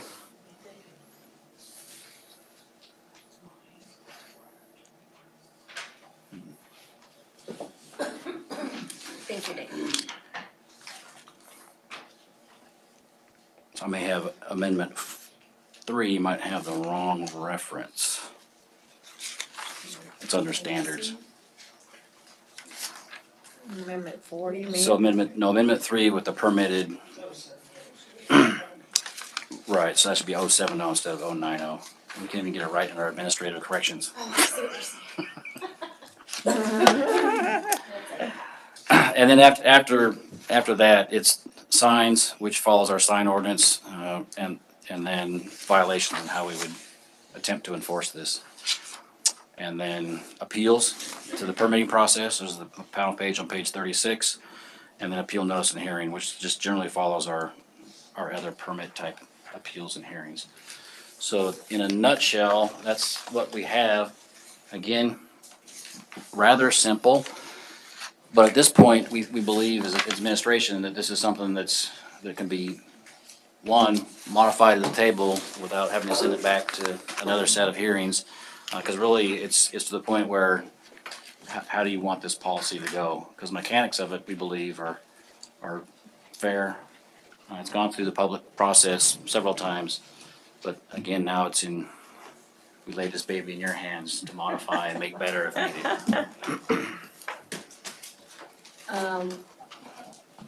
needed. Before I recognize you, Councilman Fuller, I was just gonna ask the council if there was any objection to someone making the amendment for all four amendments as presented by the administration, so we could get that over and done with first before we do, does everybody understand what I'm saying? So moved. Yeah, so, okay. Alrighty, so the First Amendment on the floor then is to adopt all four amendments as presented to us by the administration this evening and laid on the table. Discussion on that amendment to adopt all four of those amendments. Okay, all those in favor of that amendment motion, please say yes. Yes. Those opposed, say no. Okay, the yeses have it, and so we have those amendments adopted. Councilman Fuller, I'll recognize you now. Oh, thank you, Madam Mayor. First question. So you said, I mean, I'm listening to Mike out there with his, and this was something I was thinking of for the last 2 weeks. We need to make this as simple as possible in black and white. So do you have the handout? Through the mayor, no, we don't have a form yet because we weren't So sure we don't what even have might change. parameters. The parameters are outlined here, and what the form would do would outline what you as an individual would have to do. So having the table, if you want to be a type 1, here's where you can be. Here's where you go. Step 1, you get your business license. Step 2, you But I think submit- we're kind of putting the cart before the horse because we're voting to approve this, but we don't even know what we're approving. I mean, the rules, i.e., so if I say, you know, the standards for a bed and breakfast are, you're gonna have this, this, and this, you're gonna have a fire extinguisher, you're gonna do that, or we're gonna just throw that all out, throw that all out the window. I mean, to me, you know, a bed and breakfast in a commercial, that's a hotel. You know, a bed and breakfast in a residential, that's, you know, you're falling under your cups and whatever. But we need to have a standard that we need to follow, that we have in the ordinance, so when somebody breaks the rules, we can come back and say, look, it's right there. Not something that we can, oh, you know what, we're gonna change it this month or this quarter. I mean, what are we approving for? Are we gonna hold those individuals in commercial areas to the standards of hotels and boarding houses and rooming houses? Or are we gonna hold them all to the same standard, or is a house is a house is a house? If that's the case, then I've got residential zoned houses in commercial districts. Are we gonna hold, what's the difference? It's apples and oranges, or are they all the same? Go ahead, sir. So in this case, we didn't define and won't define in our application those standards, that those are managed by the building code for the type of occupancy that's in those facilities. So when a hotel opens, they apply for a business license and they meet the building requirements for having a hotel occupancy. So we don't get into that level of detail when you apply for those type of businesses. We wouldn't do that for commercial or conditional use permits at this point. It's, does your facility meet the guidelines that are outlined right here? And that's what the conditional use permit would be. And if somebody calls the city about a standard, a building standard, then we refer them to the appropriate agency, which would be the fire marshal or the building inspector. Okay, Councilman Sabrina Combs? And I think just looking at the previous policy that was there, we didn't define those things in that either, so it's still staying in line with what we've done in the past. Madam Mayor, Deputy this is an interesting, slice on the question of these, bed and breakfasts or these short-term rentals. And I think we really have to start utilizing that term short-term rentals because it's a different animal. This is bed and breakfasts along with all these other multi-use, multi-facility applications of these short-term rental, things. So it does bring to mind whether or not we have the policies for the building department and for fire inspections, that kind of stuff, for these kind of things. That's something that we might have to address later on. These things right now the discussion is where we will allow these things to happen. How we will, and the safety aspect we might come along later on, but I do thank Councilman Fuller for that question because it is interesting. And so I don't know if this is, each one of these would need to be inspected by the building inspector to make sure that there's adequate safety features, egresses and that kind of stuff. that goes back to like the manager said, the occupancy level. If I may, I'd like to change the subject back to something a little bit differently though. So R1, Just a minute, let me ask Councilman Fuller if he had addition on that subject or Well, a new and the subject. only reason thank you, Madam Mayor, I'm sorry. The only reason I go into it, I mean, I can go and find a garage that's in a commercial zone and make 20 rooms out of it or 10 rooms out of it and call it a bed and breakfast. I mean, as long as I do the wiring right and there's nothing that says how big the room's gotta be, it could be, and there's a lot of people that'll go and rent a room that's, 10 by 10 or less than that, just to go and save some money. I really think that we need to define the differences between what we're calling a what are the minimum standards or requirements for a short-term rental? Or you're gonna see people renting out the most obscene things in the world. And then it's gonna bite us in the butt because, well, yeah, they complied with city standards. Okay, can I also ask them, Councilman Sabrina Combs, do you have? Can I just ask for wouldn't that fall under building code? And if they were gonna if they were gonna construct something, it would fall under all of our building codes, which would require a minimum size for a bedroom. That's correct. If they converted a room or a portion of their house, they would be required to get a building permit. I think the piece that would be unregulated is if they just slapped a couch in their garage. I think that's probably more likely to happen than a garage converted to multi-room, but that is something that, if you just slap a couch in a garage, that there's nothing that would alert the city that that's a standard that you're renting. Councilman Fuller? Thank you, Madam Mayor. So could we put in here, are we gonna do a walkthrough before we call this ominous dominus, you could be a bed and or a short-term rental? Was there a plan to do that, sir, an inspection? No. Okay. So do you want ready to make an amendment then, sir, or? I would move to make an amendment that we inspect all these before we sign off on them. I mean, if we're putting our name on it, we need to sign off on it. It's gotta have some kind of compliance, there's gotta be some kind of code. Okay, so there's, I have a question of the manager. Would this be, so what we're discussing right now has something to do with the planning and zoning's purview as it pertains to existence of potential in a zone. When it comes to issuing of the business license for a short-term rental, is that where we could potentially have an inspection requirement?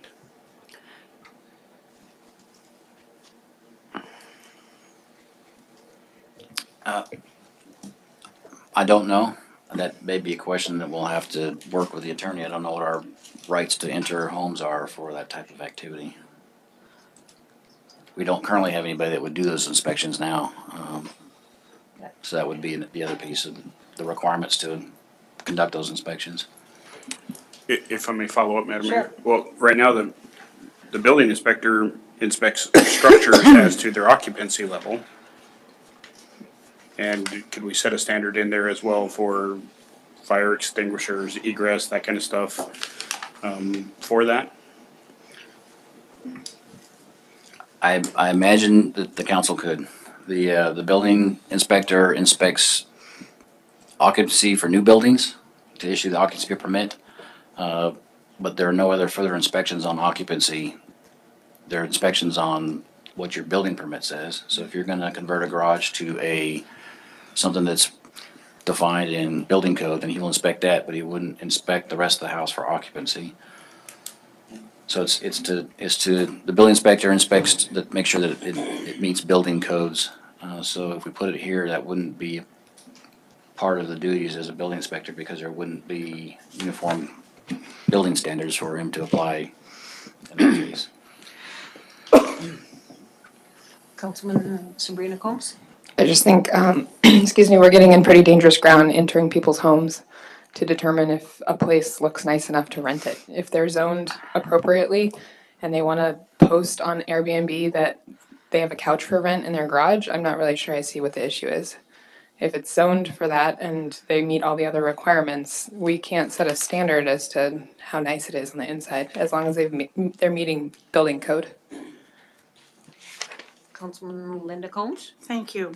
Gosh, I prefer going with the original statement that is somewhat a simplified response to a complex question. But I would have to say that, and I would point out that under 17.89.040, application and approval, okay, there's an application process. The application for whatever short-term rental you want has to go through that application process. It'll be reviewed by the zoning administrator for code compliance within 30 calendar days. There you go.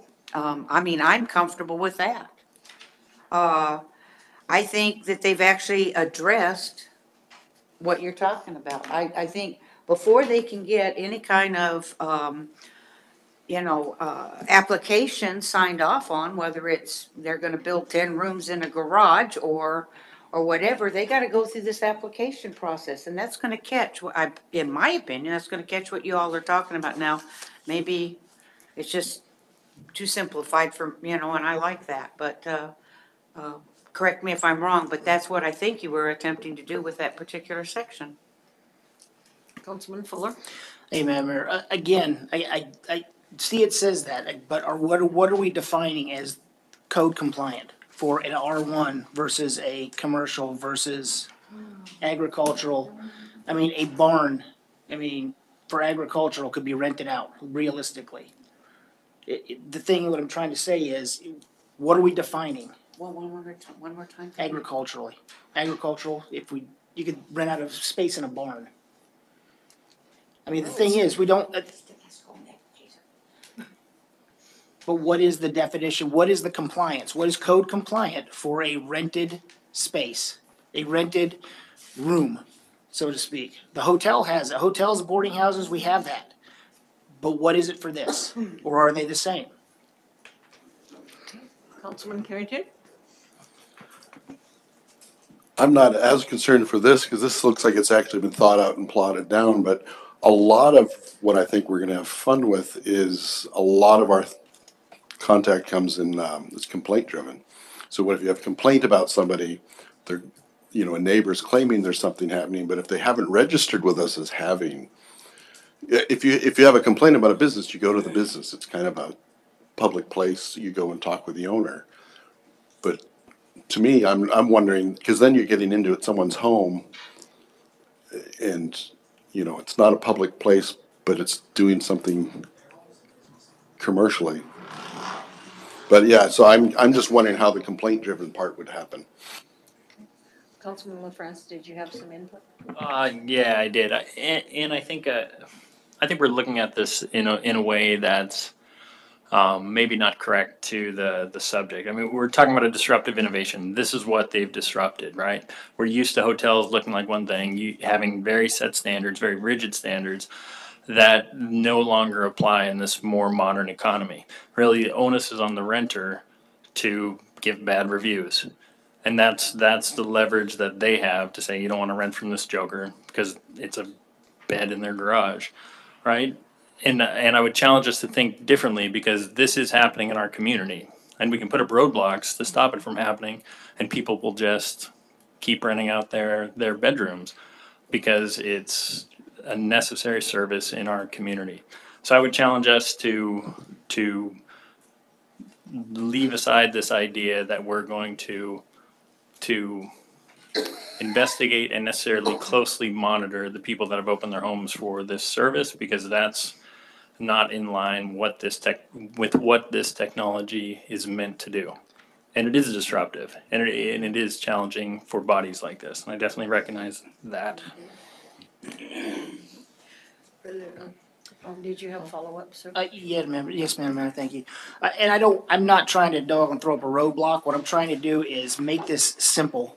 Because the problem we have is when we pass ordinances, we leave it so vague and so expansive that it's subject to both sides' interpretation. And we can't say, well, here it is in black and white, it says, you cannot do this, or you can do this. And I have no problem going with laissez-faire, but we need to not leave it to where it's open to interpretation. It's gotta say something in the ordinance that's yes or no. In my opinion, all the residential should be cups and the commercials should be free to go. But in reality, we need to define something. Did you have a comment, sir? Madam Mayor, I was gonna add that we don't regulate long-term rentals in residential areas, to this degree.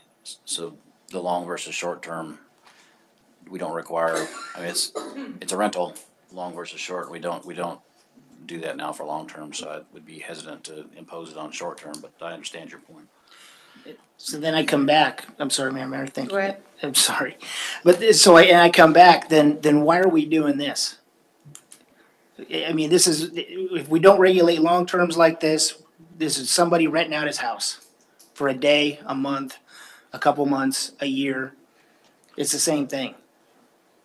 There's no difference. I agree with you. I think you do have a point there, because why do we have a more complicated system by doing this ordinance for a short-term rental than we do for a long-term rental? So, I don't know. Why do we want to have a complicated system for one and not the other? Can someone, insight? Yeah, and I don't know if I have any insight. But I might agree with you. Like, when I stay at Airbnbs, I always go for the stupid ones. It gives you insight to myself. Like, I've stayed in Volkswagen vans in people's backyards and stupid things like that, and yurts and weirdo stuff. And that's the kind of innovation I think that can be brought, if you want to call it innovation. And it truly is a free market experience. But and part of my issue with this was that it might be too stifling. So Dave, I was happy to hear you talk about this. If I'm reading this correctly, in R1 zone areas, you can only have a type 1, which is a short-term rental of one or more bedrooms in an owner-occupied dwelling, right? So that wouldn't allow for whole idiot LaFrance to rent out the Volkswagen van and stay in it in someone's backyard. Only So if you went out there and stayed with them. right. So thank you. Sorry, Pete. No, it's all good fun. So I am concerned about that as well. And if we don't have any sort of requirements regarding long-term rentals, then what is the idea behind this? And I think it's a very fair question. I'd love to hear an answer to it. Yeah, I agree with you too. I mean, I could see where we'd require them to have a business license and pay sales tax like what we do for long-term rentals. I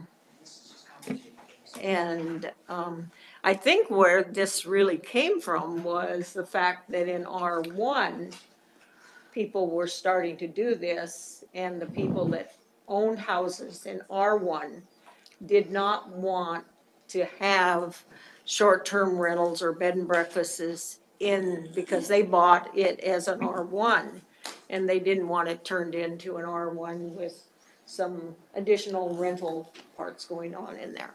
So, anyway, I don't know which one of She you, was was you first. first? Okay, Councilwoman. I will confess. I'm going to confess that I have testified on more than one occasion. I am one of those individuals. I've been contacted by a lot of my neighbors. They're all the same individuals. 30 years ago, I bought my home in an R1 district with certain expectations. Okay? Now, you can say all you want. I think this addresses even what you're talking about the future, okay? My street has absolutely no additional parking on it, not one extra space. In fact, I have neighbors that I go by and gently remind that they are illegally parking on the street because they don't have enough parking. They have small lots. We have a narrow street. I don't need extra folks in 2 or 3 spots on that street for a night or two. Okay, whether they're staying in a yurt or in the backyard, or, you know, I have a pretty nice storage shed actually that, you know, would probably be nicer than a tent. But, I also live on the only lot on my street that would qualify.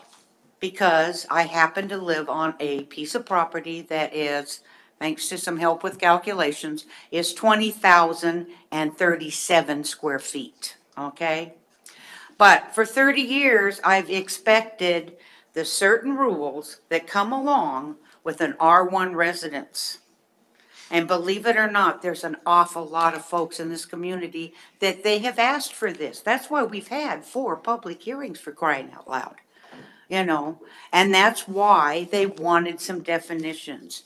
I don't want it started. I've got 2 brand-new houses on my street, and if that's what the folks are thinking, I'm sorry, they'll get knocks on the door. I do believe that by applying, and these definitions are not vague.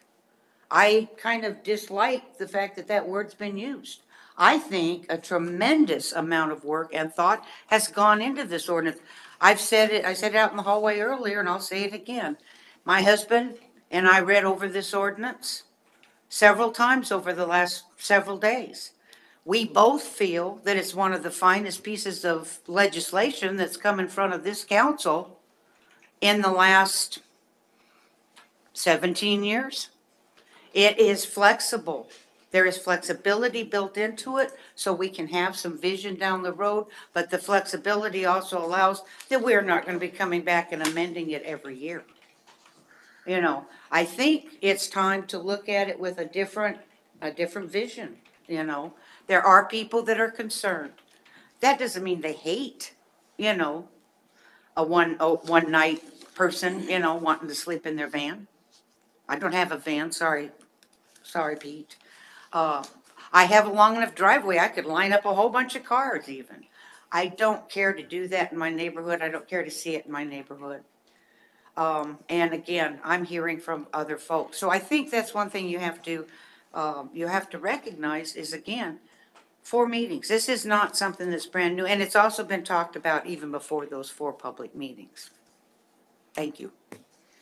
Councilman Fuller? Oh, thank you, Madam Mayor. And I'll come back again to simplify this. If it's residential, they can request a cup, the good neighbor policy. If your neighbors have no problem with it, you got an extra parking spot, you can have a short-term rental. But aside from that, no, what I'm trying to say though is complicating it into something that we're doing, we need to keep it simple. It's a rental is a rental is a rental. Okay, Councilman Steve Harrington? I'll try a different approach here. Okay, this ordinance is cool.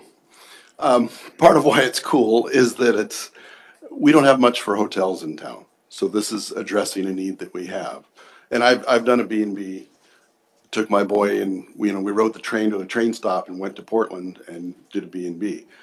We don't have transportation like they have in Portland. We don't have buses, really. We don't have a train that comes to town. So therefore, the parking issue is a big issue because the only way to get here is, well, I guess you could Uber, but, and so there's a parking ordinance, that's included in here for additional parking. And there's also a notice. So if someone's wanting to do this and apply, they have to help provide notice to their neighbors. So I'm sure it's not perfect, but I think it actually addresses a lot of these issues. Hopefully the pamphlet can address the primary ways people might use it and try to make it a little more understandable and Englishy instead of code. But overall, I think it's cool. Deputy Mayor Best? Thank you, Madam Mayor. Okay, I have objection with R1 and R1E, having these in there, and here is the rationale behind it. If we go back to our zoning code that exists as adopted right now, R1E, the intent of R1, the intent of R1 district is established as a district in which the principal use of land is for single-family dwellings. The specific intent in establishing this district is to encourage the construction of and the use of land for single-family dwellings. Okay, so when I bought my property, it was knowing that there's going to be a constant amount of folks that I will recognize that live in those areas. We have rental units, people move in, people move out, I get that, that's not a problem. When you start having folks rotate into your neighborhoods where people feel comfortable with knowing, we've got neighborhood watches that are going on because we've got levels of activity going on that people are starting to be mindful of, and that they're trying to be protective of their neighborhoods. And I think this is going to put an additional pressure on the neighborhoods that we have. We have dense neighborhoods. We have no sidewalks, no on-street parking, and we have little kids out there playing around. And I think this is a bad fit. I have no problem with it going into the R2s, where you look at the definitions and intent of R2s. You get duplexes in there and whatnot, but the R1 and R1E, I have a problem with these going in as conditional uses.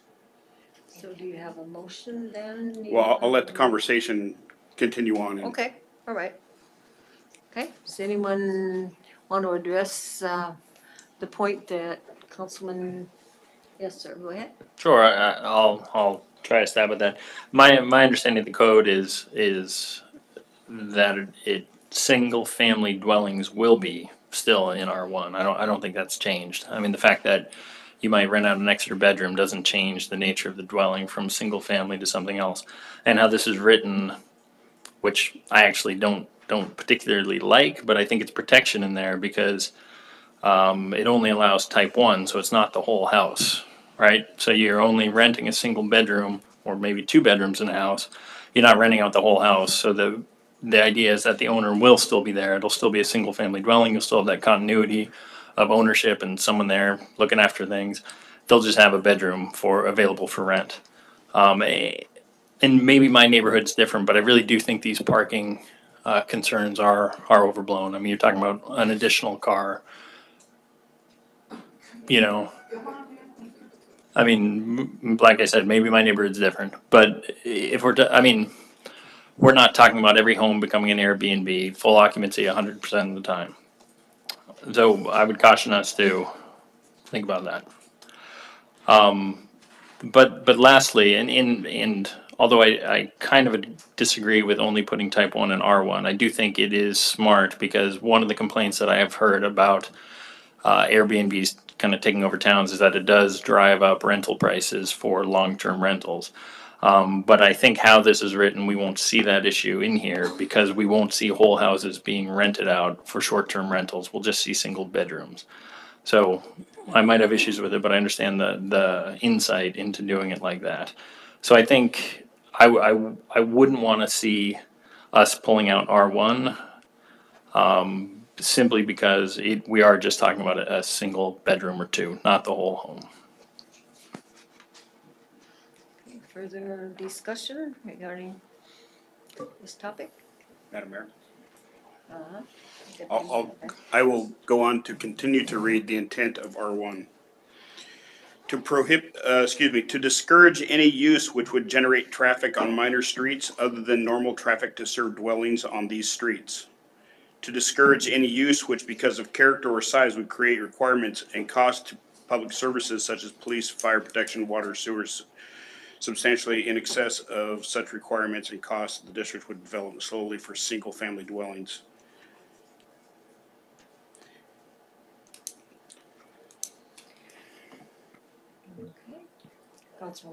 I'm talking too much. This is the last time. I just want to respond to that. So in the case of my parents, kids went off to college. All of a sudden their kids have left, right? They've got a couple extra bedrooms. They decide to rent those out. That's not putting any additional stress as far as parking or water sewer usage of the property at all because those are just vacant bedrooms. They were designed to have people occupy them. Now they don't. And so to make some extra money, they would rent those out. That's hypothetical. My parents live way outside the city. Don't worry. But I mean, you get the idea. Like, we're not changing the character of our neighborhoods. We're not putting additional stress on anything. These are vacant bedrooms that were designed to hold people. And we're just saying it's okay for them to hold people again via short-term rentals. Okay. Councilman Fuller? Thank you, Madam Mayor. Caveat, Councilman LaFrance on that. I mean, so I invite 5 of my family members from out of state to stay the summer with me. What's the difference? I mean, honestly, I mean, again, we are making something simple complex. And I think we need to keep it simple. If we want to go that extra mile and make it a conditional use permit for residential, so you do the good neighbor policy, so be it. But the way we're going, we need to keep it simple and keep it straightforward. And there is parking issues all over town. You're in a good part. Councilman, did you have a comment, ma'am? I think the major difference is that we're collecting money on one of them, but I think this is extremely simple and straightforward, so I guess I'm just confused. Okay. Deputy Mayor Best? Thank you, Madam Mayor. Well, with that, I will ask to strike the CUP out of the R1 Type 1 under F. On page 34, Page 34, yes, ma'am. okay. Is there a second to that motion? I'll second Excuse it. me, it would make it an N, not to strike. And so so on page 34, under F, the CUP would be changed to an N. Discussion on that amendment? Madam Mayor, Yes. if I may, I think this is a more pragmatic approach. So we're creating this process. Let's go ahead and allow this to happen in a few of these districts and allow us to test it in areas that will not be as heavily impacted if we are wrong in our assessment of things. And that's what I asked. I just asked for this council to take a pragmatic approach to this. Our zone classification calls them single-family residential district. And I'd like for you to take that into consideration and to respect what our code currently says and apply that. Okay. Further discussion. Councilman Fuller, did you have discussion on this amendment? Nope. Okay. Any further discussion on this amendment? Okay. All those in favor of this amendment say yes. Yes. Opposed say no. No. Okay, so I think there's, I was can yes. stay One, that 2, way. 3, you have 4 to 3. Because it's addressed. Yeah, 3 yes, 4 no. yes. Right, That's correct. yes, so the motion failed. So it still is CUP unless somebody makes a different motion. Okay? Councilman Linda Combs? Oh. Okay. Alrighty. Well, so other amendments, questions? Okay. I have a few. On the bottom of page 31, it gives a definition of bed and breakfast, okay? Providing up to 15 guest rooms, excuse me. But then on page 32, we have a bed and breakfast homestay and a bed and breakfast inn. And the bed and breakfast homestay only allows no more than 5 guest rooms. So the definition of bed and breakfast is in violation of the bed and breakfast homestay. Because it says it can be up to 15. So either we need a definition for bed and breakfast homestay and a bed and breakfast inn. Does everybody see what I'm saying? Okay, so on the bottom of page 31, it says bed and breakfast, the definition is providing up to 15 guest rooms, okay? On page 32, in 4 and 5, it talks about a bed and breakfast homestay, which we do not have a definition for, and only goes up to 5 guest rooms. But then we have a bed and breakfast inn, which goes up to the 15, but again, we don't have a definition for that, which sort of, so, something needs to be fixed there. Go ahead, sir. I agree. The thought process with just the bed and breakfast definition was to define bed and breakfast as something that had breakfast, and then we further refined it with type 4 and type 5. But administratively, defining both of those separately would make it cleaner. Yeah, right. Because somebody is gonna, okay, so Is there any objection to allowing, the clerk to make those administrative definitions when she prepares the ordinance for, if it passes? Is everybody okay with that, or do you want to have a motion on it? No, okay. All right, thank you. And, then, and maybe it's just assumed, but in here it talks about, on page 33, a separate registration for the short-term rental. And again, I guess I have a little bit of a problem regarding where we're going.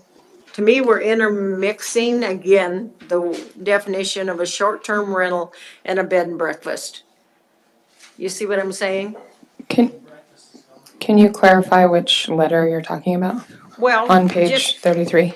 well, just, anything, the general provisions where it says this shall apply to short-term rentals. It doesn't say that those provisions apply to a bed and breakfast, which we have two instances as bed and breakfasts in Title 4 and 5, but we don't address short-term rentals in 4 and 5. You see what I'm saying? So either, as I think Councilman LaFrance said, or somebody said that we were getting away from the terminology of bed and breakfast and going to short-term rentals. But we're talking about in Title 4 and 5, Type 4 and 5, bed and breakfasts. But the general provision on page 33 only addresses short-term rentals. Yes, go ahead. In types 4 and 5, it does refer to them as short-term rentals in the second sentence. No, what I'm saying is that there's, in the general provisions, if we were going to implement these general provisions, Right. it does not say any place in there that it pertains to bed and breakfasts. It only talks about short-term rentals. I just mean that type 4 and type 5 are underneath, they're underneath the classification of short-term rental. Like it says it, short-term rentals are classified as type 1, 2, 3, 4, and 5. So to me, that includes anything that's under there. Any type 1, 2, 3, 4, or 5 is a short-term rental. To me, that's clear. Because it's not, it talks about bed and breakfast. We have definitions of bed and breakfasts. Which are, yeah, it's a type, Right, but so we need to, on page 33, where it says the following provisions apply to the operation of the short-term rentals, we need to address that it also applies to type 4 and 5 bed and breakfasts. Because otherwise, you can't regulate any of those things there. Go ahead. just the way that I read it is a bed and breakfast is a short-term rental because it is type 4 of the short-term rental classification or type 5 of the short-term rental classification. So to me, in section .030, we already determined that a bed and breakfast is a short-term rental.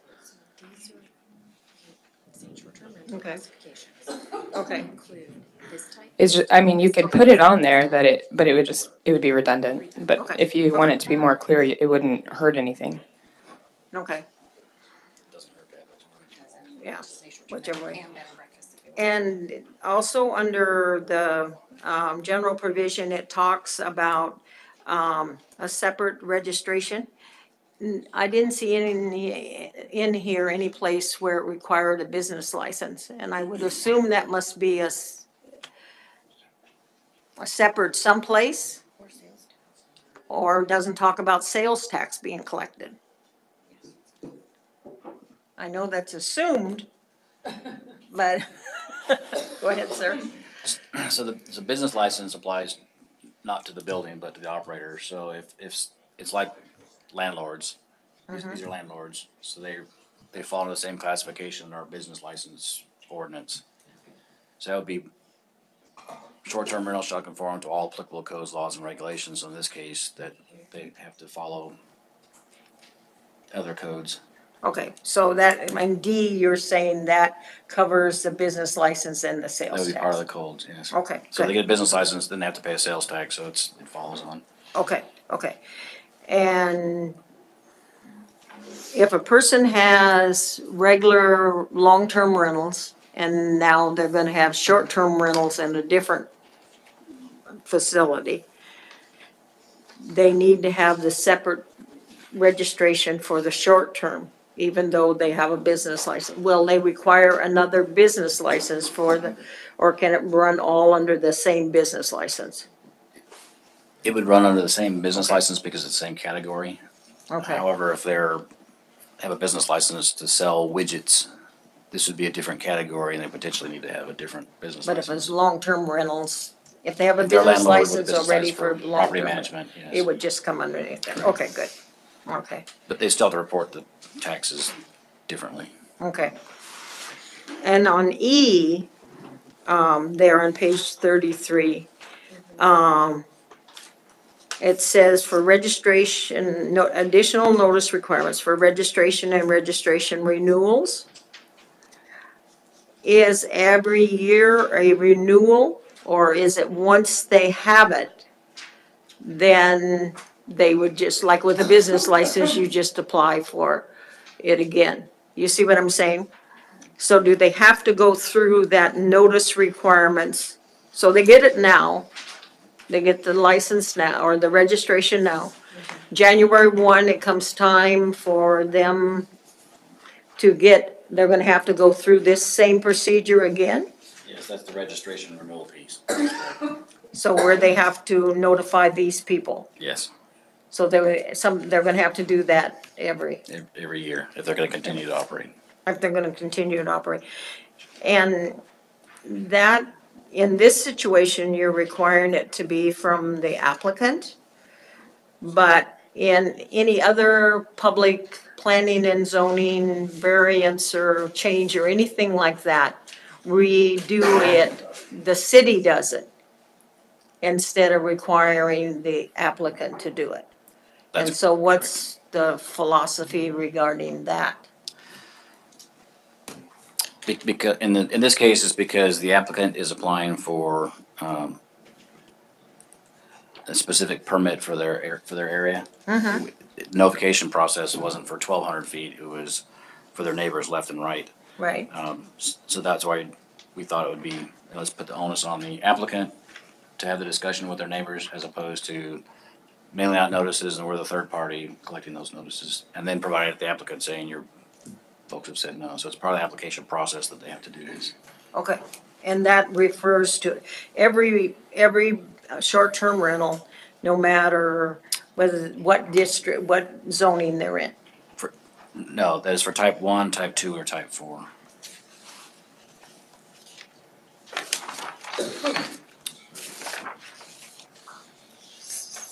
So it wouldn't, the multifamily, which would be a apartment type complex, and then the large bed and breakfast wouldn't have to go through that process. Okay, but somebody, if they were in agricultural zoning and just did a type 2, they would have to do that. Yes, So that's correct. somebody that's in limited commercial or general commercial, they're gonna have to do that same thing For those types of. for those Correct. types, okay.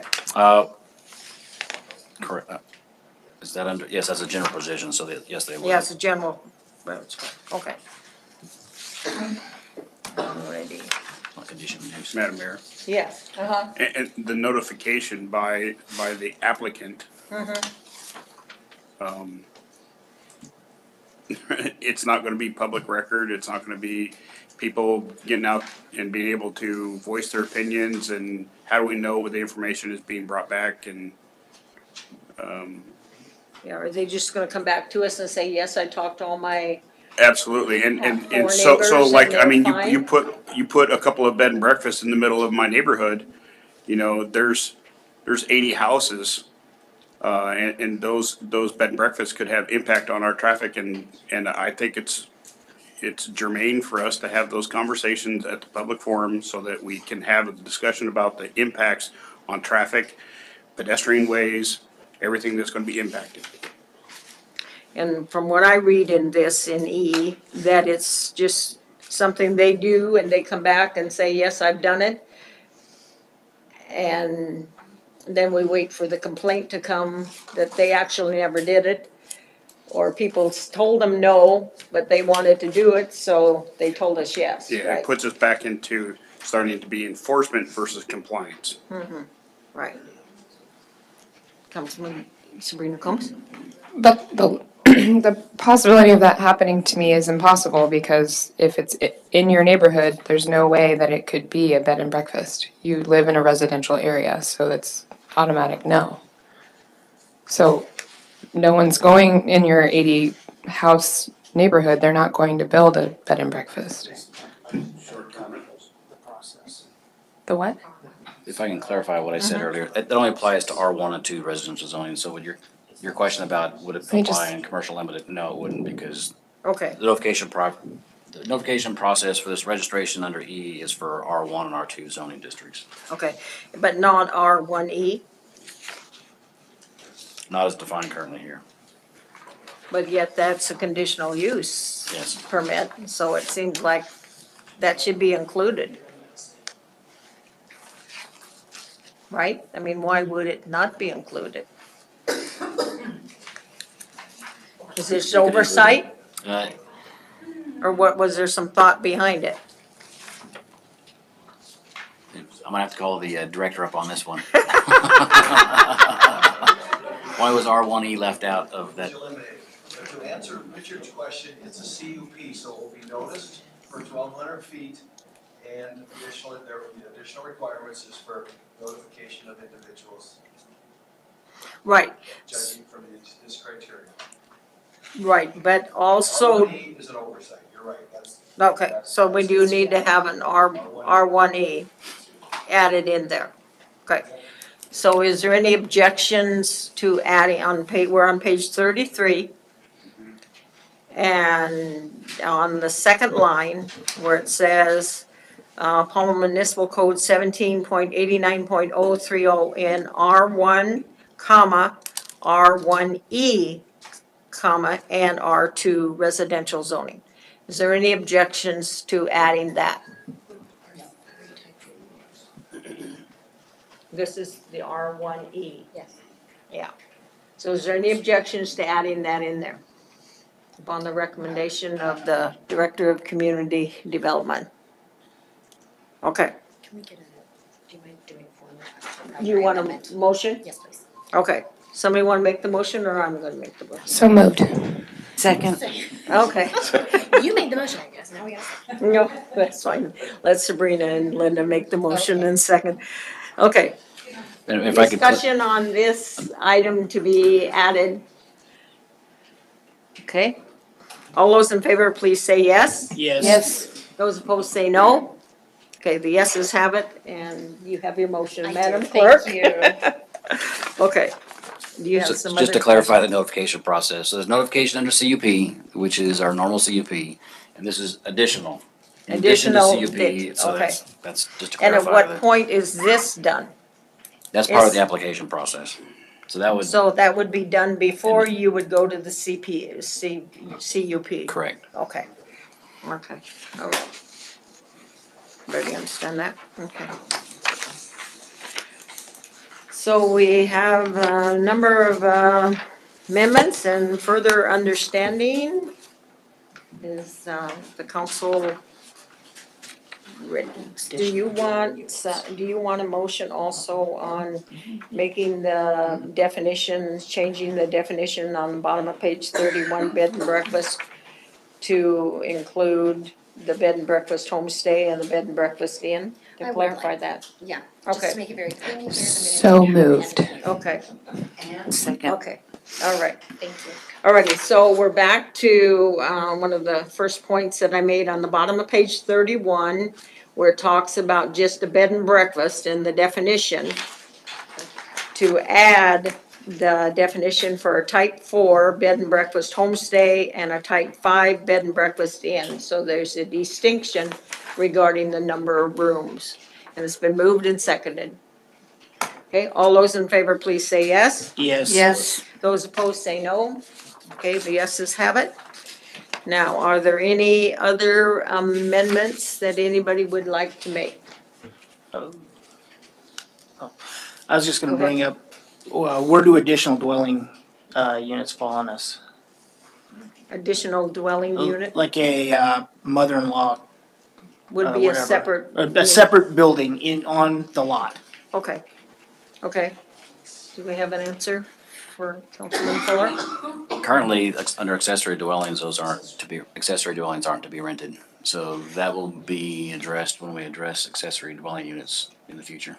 Okay, So it's not And that's- completely clean, but that's a section all its own that we don't want to address it here and have a conflict with that one, so that was why it's not, Why exclude it now? because it's currently excluded under code. So you can't rent an accessory dwelling unit? is that in every zoning or is it only in certain zoning? I have to pull code out to check, but I think it's accessory dwelling unit in all zoning districts. All zones, okay. It's, because it's addressed completely on its own right So now. no van over there. No, Madam Mayor? Yes, Councilman And I really appreciate the manager bringing up the fact that we don't want to be in conflict with our current code that we have. And so I will entertain somebody making a motion to remove R1 out of the or remove the CUP out of R1. And I will read you prohibited uses in single-family residential district is residences other than those for single dwelling purposes. It is already in prohibited uses, so by passing this tonight, you will be in violation of our current code. So I will entertain somebody making that motion. I'll second it. I did not make a motion. And you're gonna make the motion. I'll move that we remove R1 from the graph here where it shows it for type 1 CUP.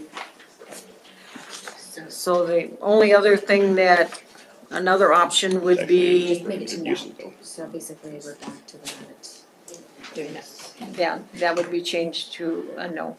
Right. The only other, there is another option we could do, is that you could not accept this tonight, and then you could go back into the code where it talks about single family, and you could add a section regarding short-term rentals. And that way you would not have a conflict in code between the two sections.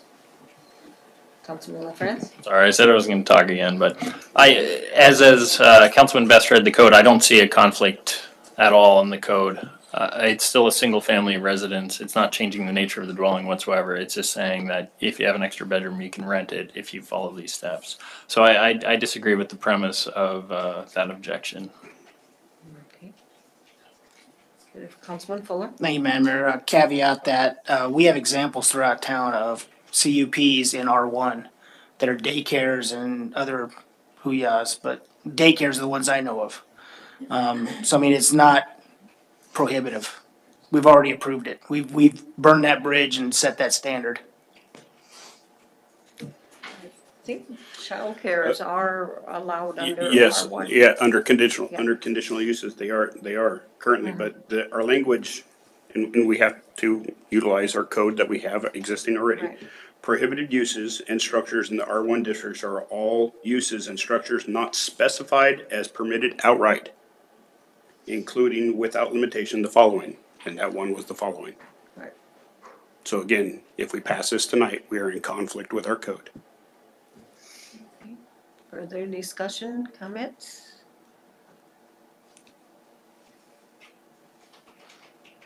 Councilman Carrington? I guess I would respectfully disagree. My definition of family doesn't automatically include kind of the traditional nuclear family. I mean, I've got stepchildren, I've got other relations and other even non-relations that may come and reside at my house. And so to me, a family is much more organic than what I think is in Councilman Beth's mind. Oh, I take offense to that. The fact that I come from a family that has blended individuals in it all over the place. I mean, this has nothing to do with family. This has to do with the commercialization of a residential area, the impact of those residential areas, and this is our code as it sits, and it reads, for these specific things, that we have eliminated the commercialization within a residential zone because it's for single family. Now, what we define single family is a very broad and colorful brush throughout, the entire country of what family is. It's just so diverse. But this is about the commercialization of a residence. Further discussion? Councilman Fuller? So getting into R1, I guess it also says prohibit community and individual use of the land and any other use which would subsequently interfere with development or continuation of single-family dwellings. So are we getting rid of parks? I mean, are we gonna take this literally, or are we going to look at it realistically? Are you saying that we have parks in R1? Is that what you're saying, Councilman Fuller? We have parks are prohibited, says prohibit community and an individual use of the land and any other use which would substantially interfere with development or continuation of single-family dwellings. That's under, intent B. Do we have parks in R1? Or are they all public? There's a park on Dolphin. Is it zoned R1 or is it zoned? Well, I think that's, if I may, Madam Mayor. So if you read that substantially interfere with the development and continuation of a single-family development, that's actually an augmentation and enrichment. It's not a limitation. Huh? It's public, so our parks are public, not R1. Okay, further discussion? Okay.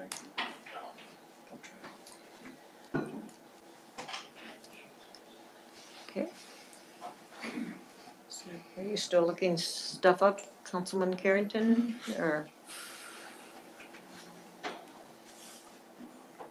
No, okay. I didn't know if you were doing some research over there or not. Councilman Fuller, are you still researching?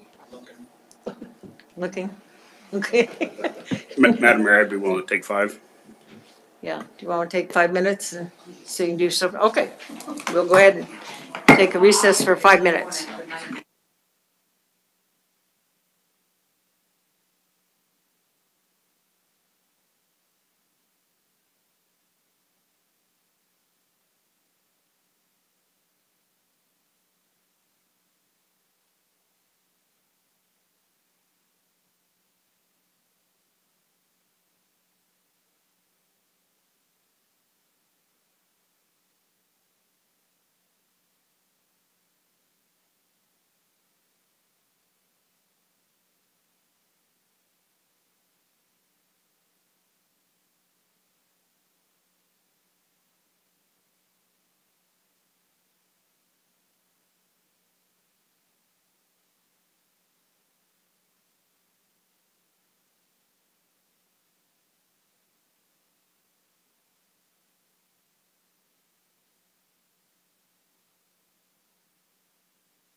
Can I have the council come back to order, please? That's one reason why everybody's concerned, and I can't believe they're actually building two houses on what used to be one house. Yeah. Oh my God, and it was like right on top of me, so I mean, not that I got a chance to say anything about it.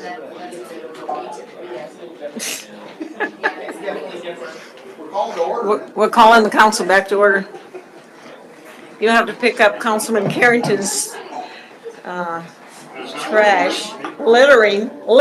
Don't we have a fine regarding littering?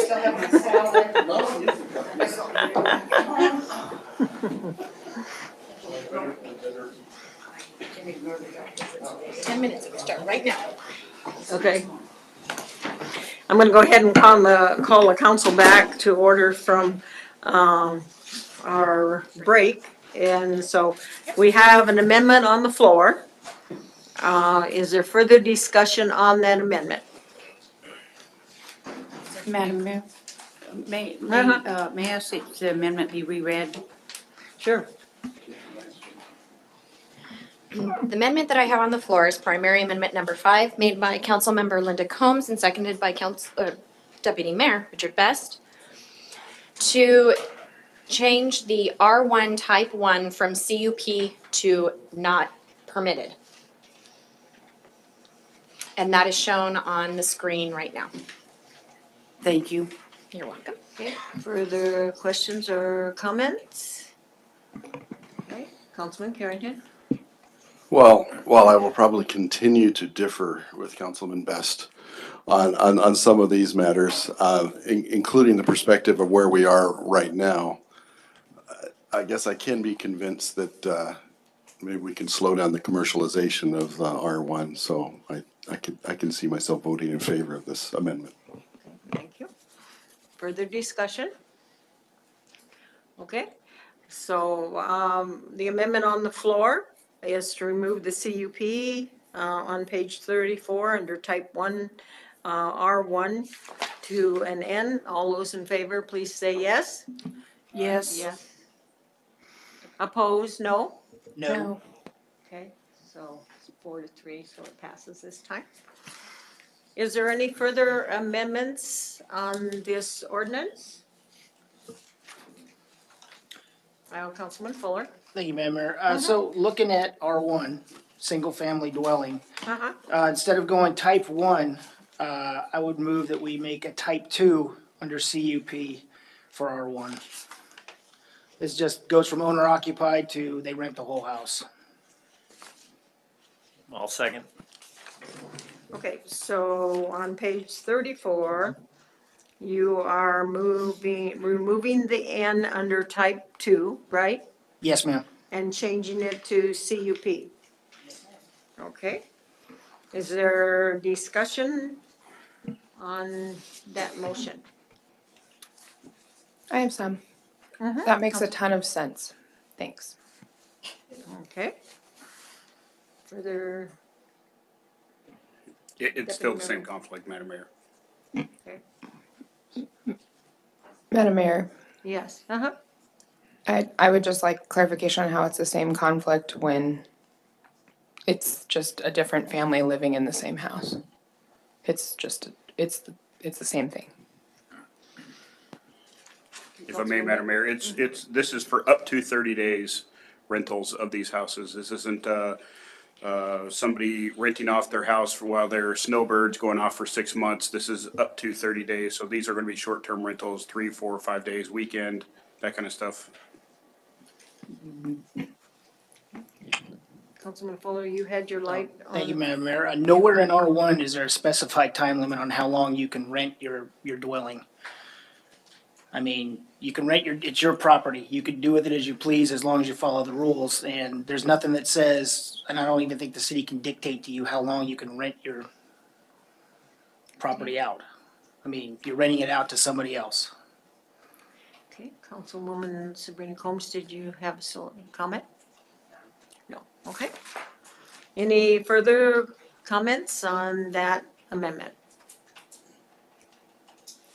All those in favor of that amendment, please say yes. Yes. Yes.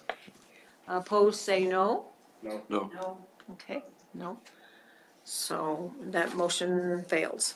Any other amendments to the ordinance that is before us? Are we ready then to vote on the ordinance as amended? Anybody have any question about any of the amendments that we made? Everybody understands what they were? Mostly all clerical, I think, is what the ones that passed, except for the changing the CUP to N. Okay, all those in favor of adopting ordinance 18-006 as amended, say yes. Yes. Those opposed say no. Okay, motion is carried and we have adopted ordinance 18-006 as amended. Madam Clerk, items placed on the table? We have one item placed on the table, and that was the settlement agreement as discussed in the manager's report. Goodness gracious. Okay. Okay. We now have another section for audience participation. Anybody in the audience can address the council for 3 minutes on any subject. If you're representing yourself, 5 minutes if you're representing a group. Your comments do not need to pertain to anything that was on the agenda this evening. It can pertain to anything dealing that you want to bring forth to the City of Palmer Council. Audience participation is now open. Seeing no one, I'll close audience participation. Council member comments. Who wants, Councilman Carrington, you want to start, please? I'll just make a comment about our last meeting. I just find it interesting that when you have the state government and the federal government being your midwives, that it takes 9 months to get a budget birth or an audit birth. Councilman France. It struck me that this could be my last meeting on this body with an election coming up, and what a way to go out. Thursday night runs have started. This week's at Crevasse Moraine, 6 p.m. That's all. Deputy Mayor Best. Thank you, Madam Mayor. Actually, we would have one more before, we would have certification before we would have to step down from our proverbial seats. One of us will be in, one way or the other. But this is, it is an honor to serve the members of this community. And I'm sure that it's an honor for all of us to be up here. The years on planning and zoning and on this body have been tremendous, and I appreciate everybody's belief in me to do what I feel is right for the constituents that we serve. Thank you all. Councilwoman Sabrina Combs. If you didn't have an opportunity to come to the football game at Palmer last Friday, it was amazing because some local businesses have sponsored a fireworks show at every high school, and it was, no offense to Stan Guthrie, the best fireworks show I've ever seen in the city of Palmer. They will be doing it at Wasilla for the Potato Bowl, so if you aren't interested in football, you should be interested in fireworks, and you should go. And go Palmer. Councilman Fuller. Hey, Mayor. Tonight I think was great. I think we could have done better. I think we should have addressed some other things on this. And maybe we come back to it in a year or earlier and kind of smooth things out, but I think we could have done better. But we got something out there. So we'll see how it works. Hopefully it works for the best. And for Mr. Gaddy, good initiative, bad judgment. Hope we get some little more on that in the future. Councilwoman Linda Combs. Again, I'd like to thank the city clerk for her diligence when it comes to helping all of us. And yes, we should be doing a little dance about 21 absentees. You know, some of us have worked a long time to get the numbers up here. Please do remember the polls are open. And they will be all next Tuesday. I am very, very pleased and proud and honored to sit in this seat and to serve this community. I think it's a wonderful community, a diverse community. And the diversity is one of the things that keeps it alive and keeps us all smiling because we live in Palmer and we're rooting for the blue guys at the Potato Bowl, and we won't forget that. Thank you. Before we adjourn, I was wondering if I can have support from the council for the request that came from our audience and our citizens today regarding North Alaska. If there could be maybe some street signs, speed limits signs put on that street. I don't know if there has been or not. I noticed we live on North Bonanza, as all of you know, and I noticed how fast traffic is going on that street also, so I can about imagine what North Alaska is. And then maybe you could come back and talk to us about speed bumps or what, after you talk to the chief, what you feel could help that situation there. Madam Mayor, I'd be happy to support that, and I think we might want to put on our longer term, maybe to-do list. Anybody that lives in that portion of Palmer has noticed that traffic has changed tremendously in the past year. I know you predicted it, Dave, with the opening of the Bogard extension in particular, frankly, and now that the city manager lives not too far from me, I'm sure he's seeing it as well. You know, we need to look at how the traffic patterns have changed because they are, really, really wildly jammed. You know, and like I said, you know, earlier, I've lived 30 years on my street, and boy, this is the most traffic I've seen in a long time, unless the fair was on. Yeah, and I think with what's gonna be going on with the Glen Highway, that North Alaska Street is even gonna become probably more of a thoroughfare and that. And I would also like to ask the clerk, I think, the lady that spoke said she left her phone number, if you would just tell her what happened here around the table, so that she will know, okay? Okay, with that, I will. Madam Mayor? Oh, I'm sorry. Oh, I'm sorry. and just as a reminder about the George Cartier, prayer Yeah. to the Right, Imam and 26th. I saw the, yeah, thank you. Shake his head yes, so, okay. All righty, with that, I will adjourn September 25th City Council meeting.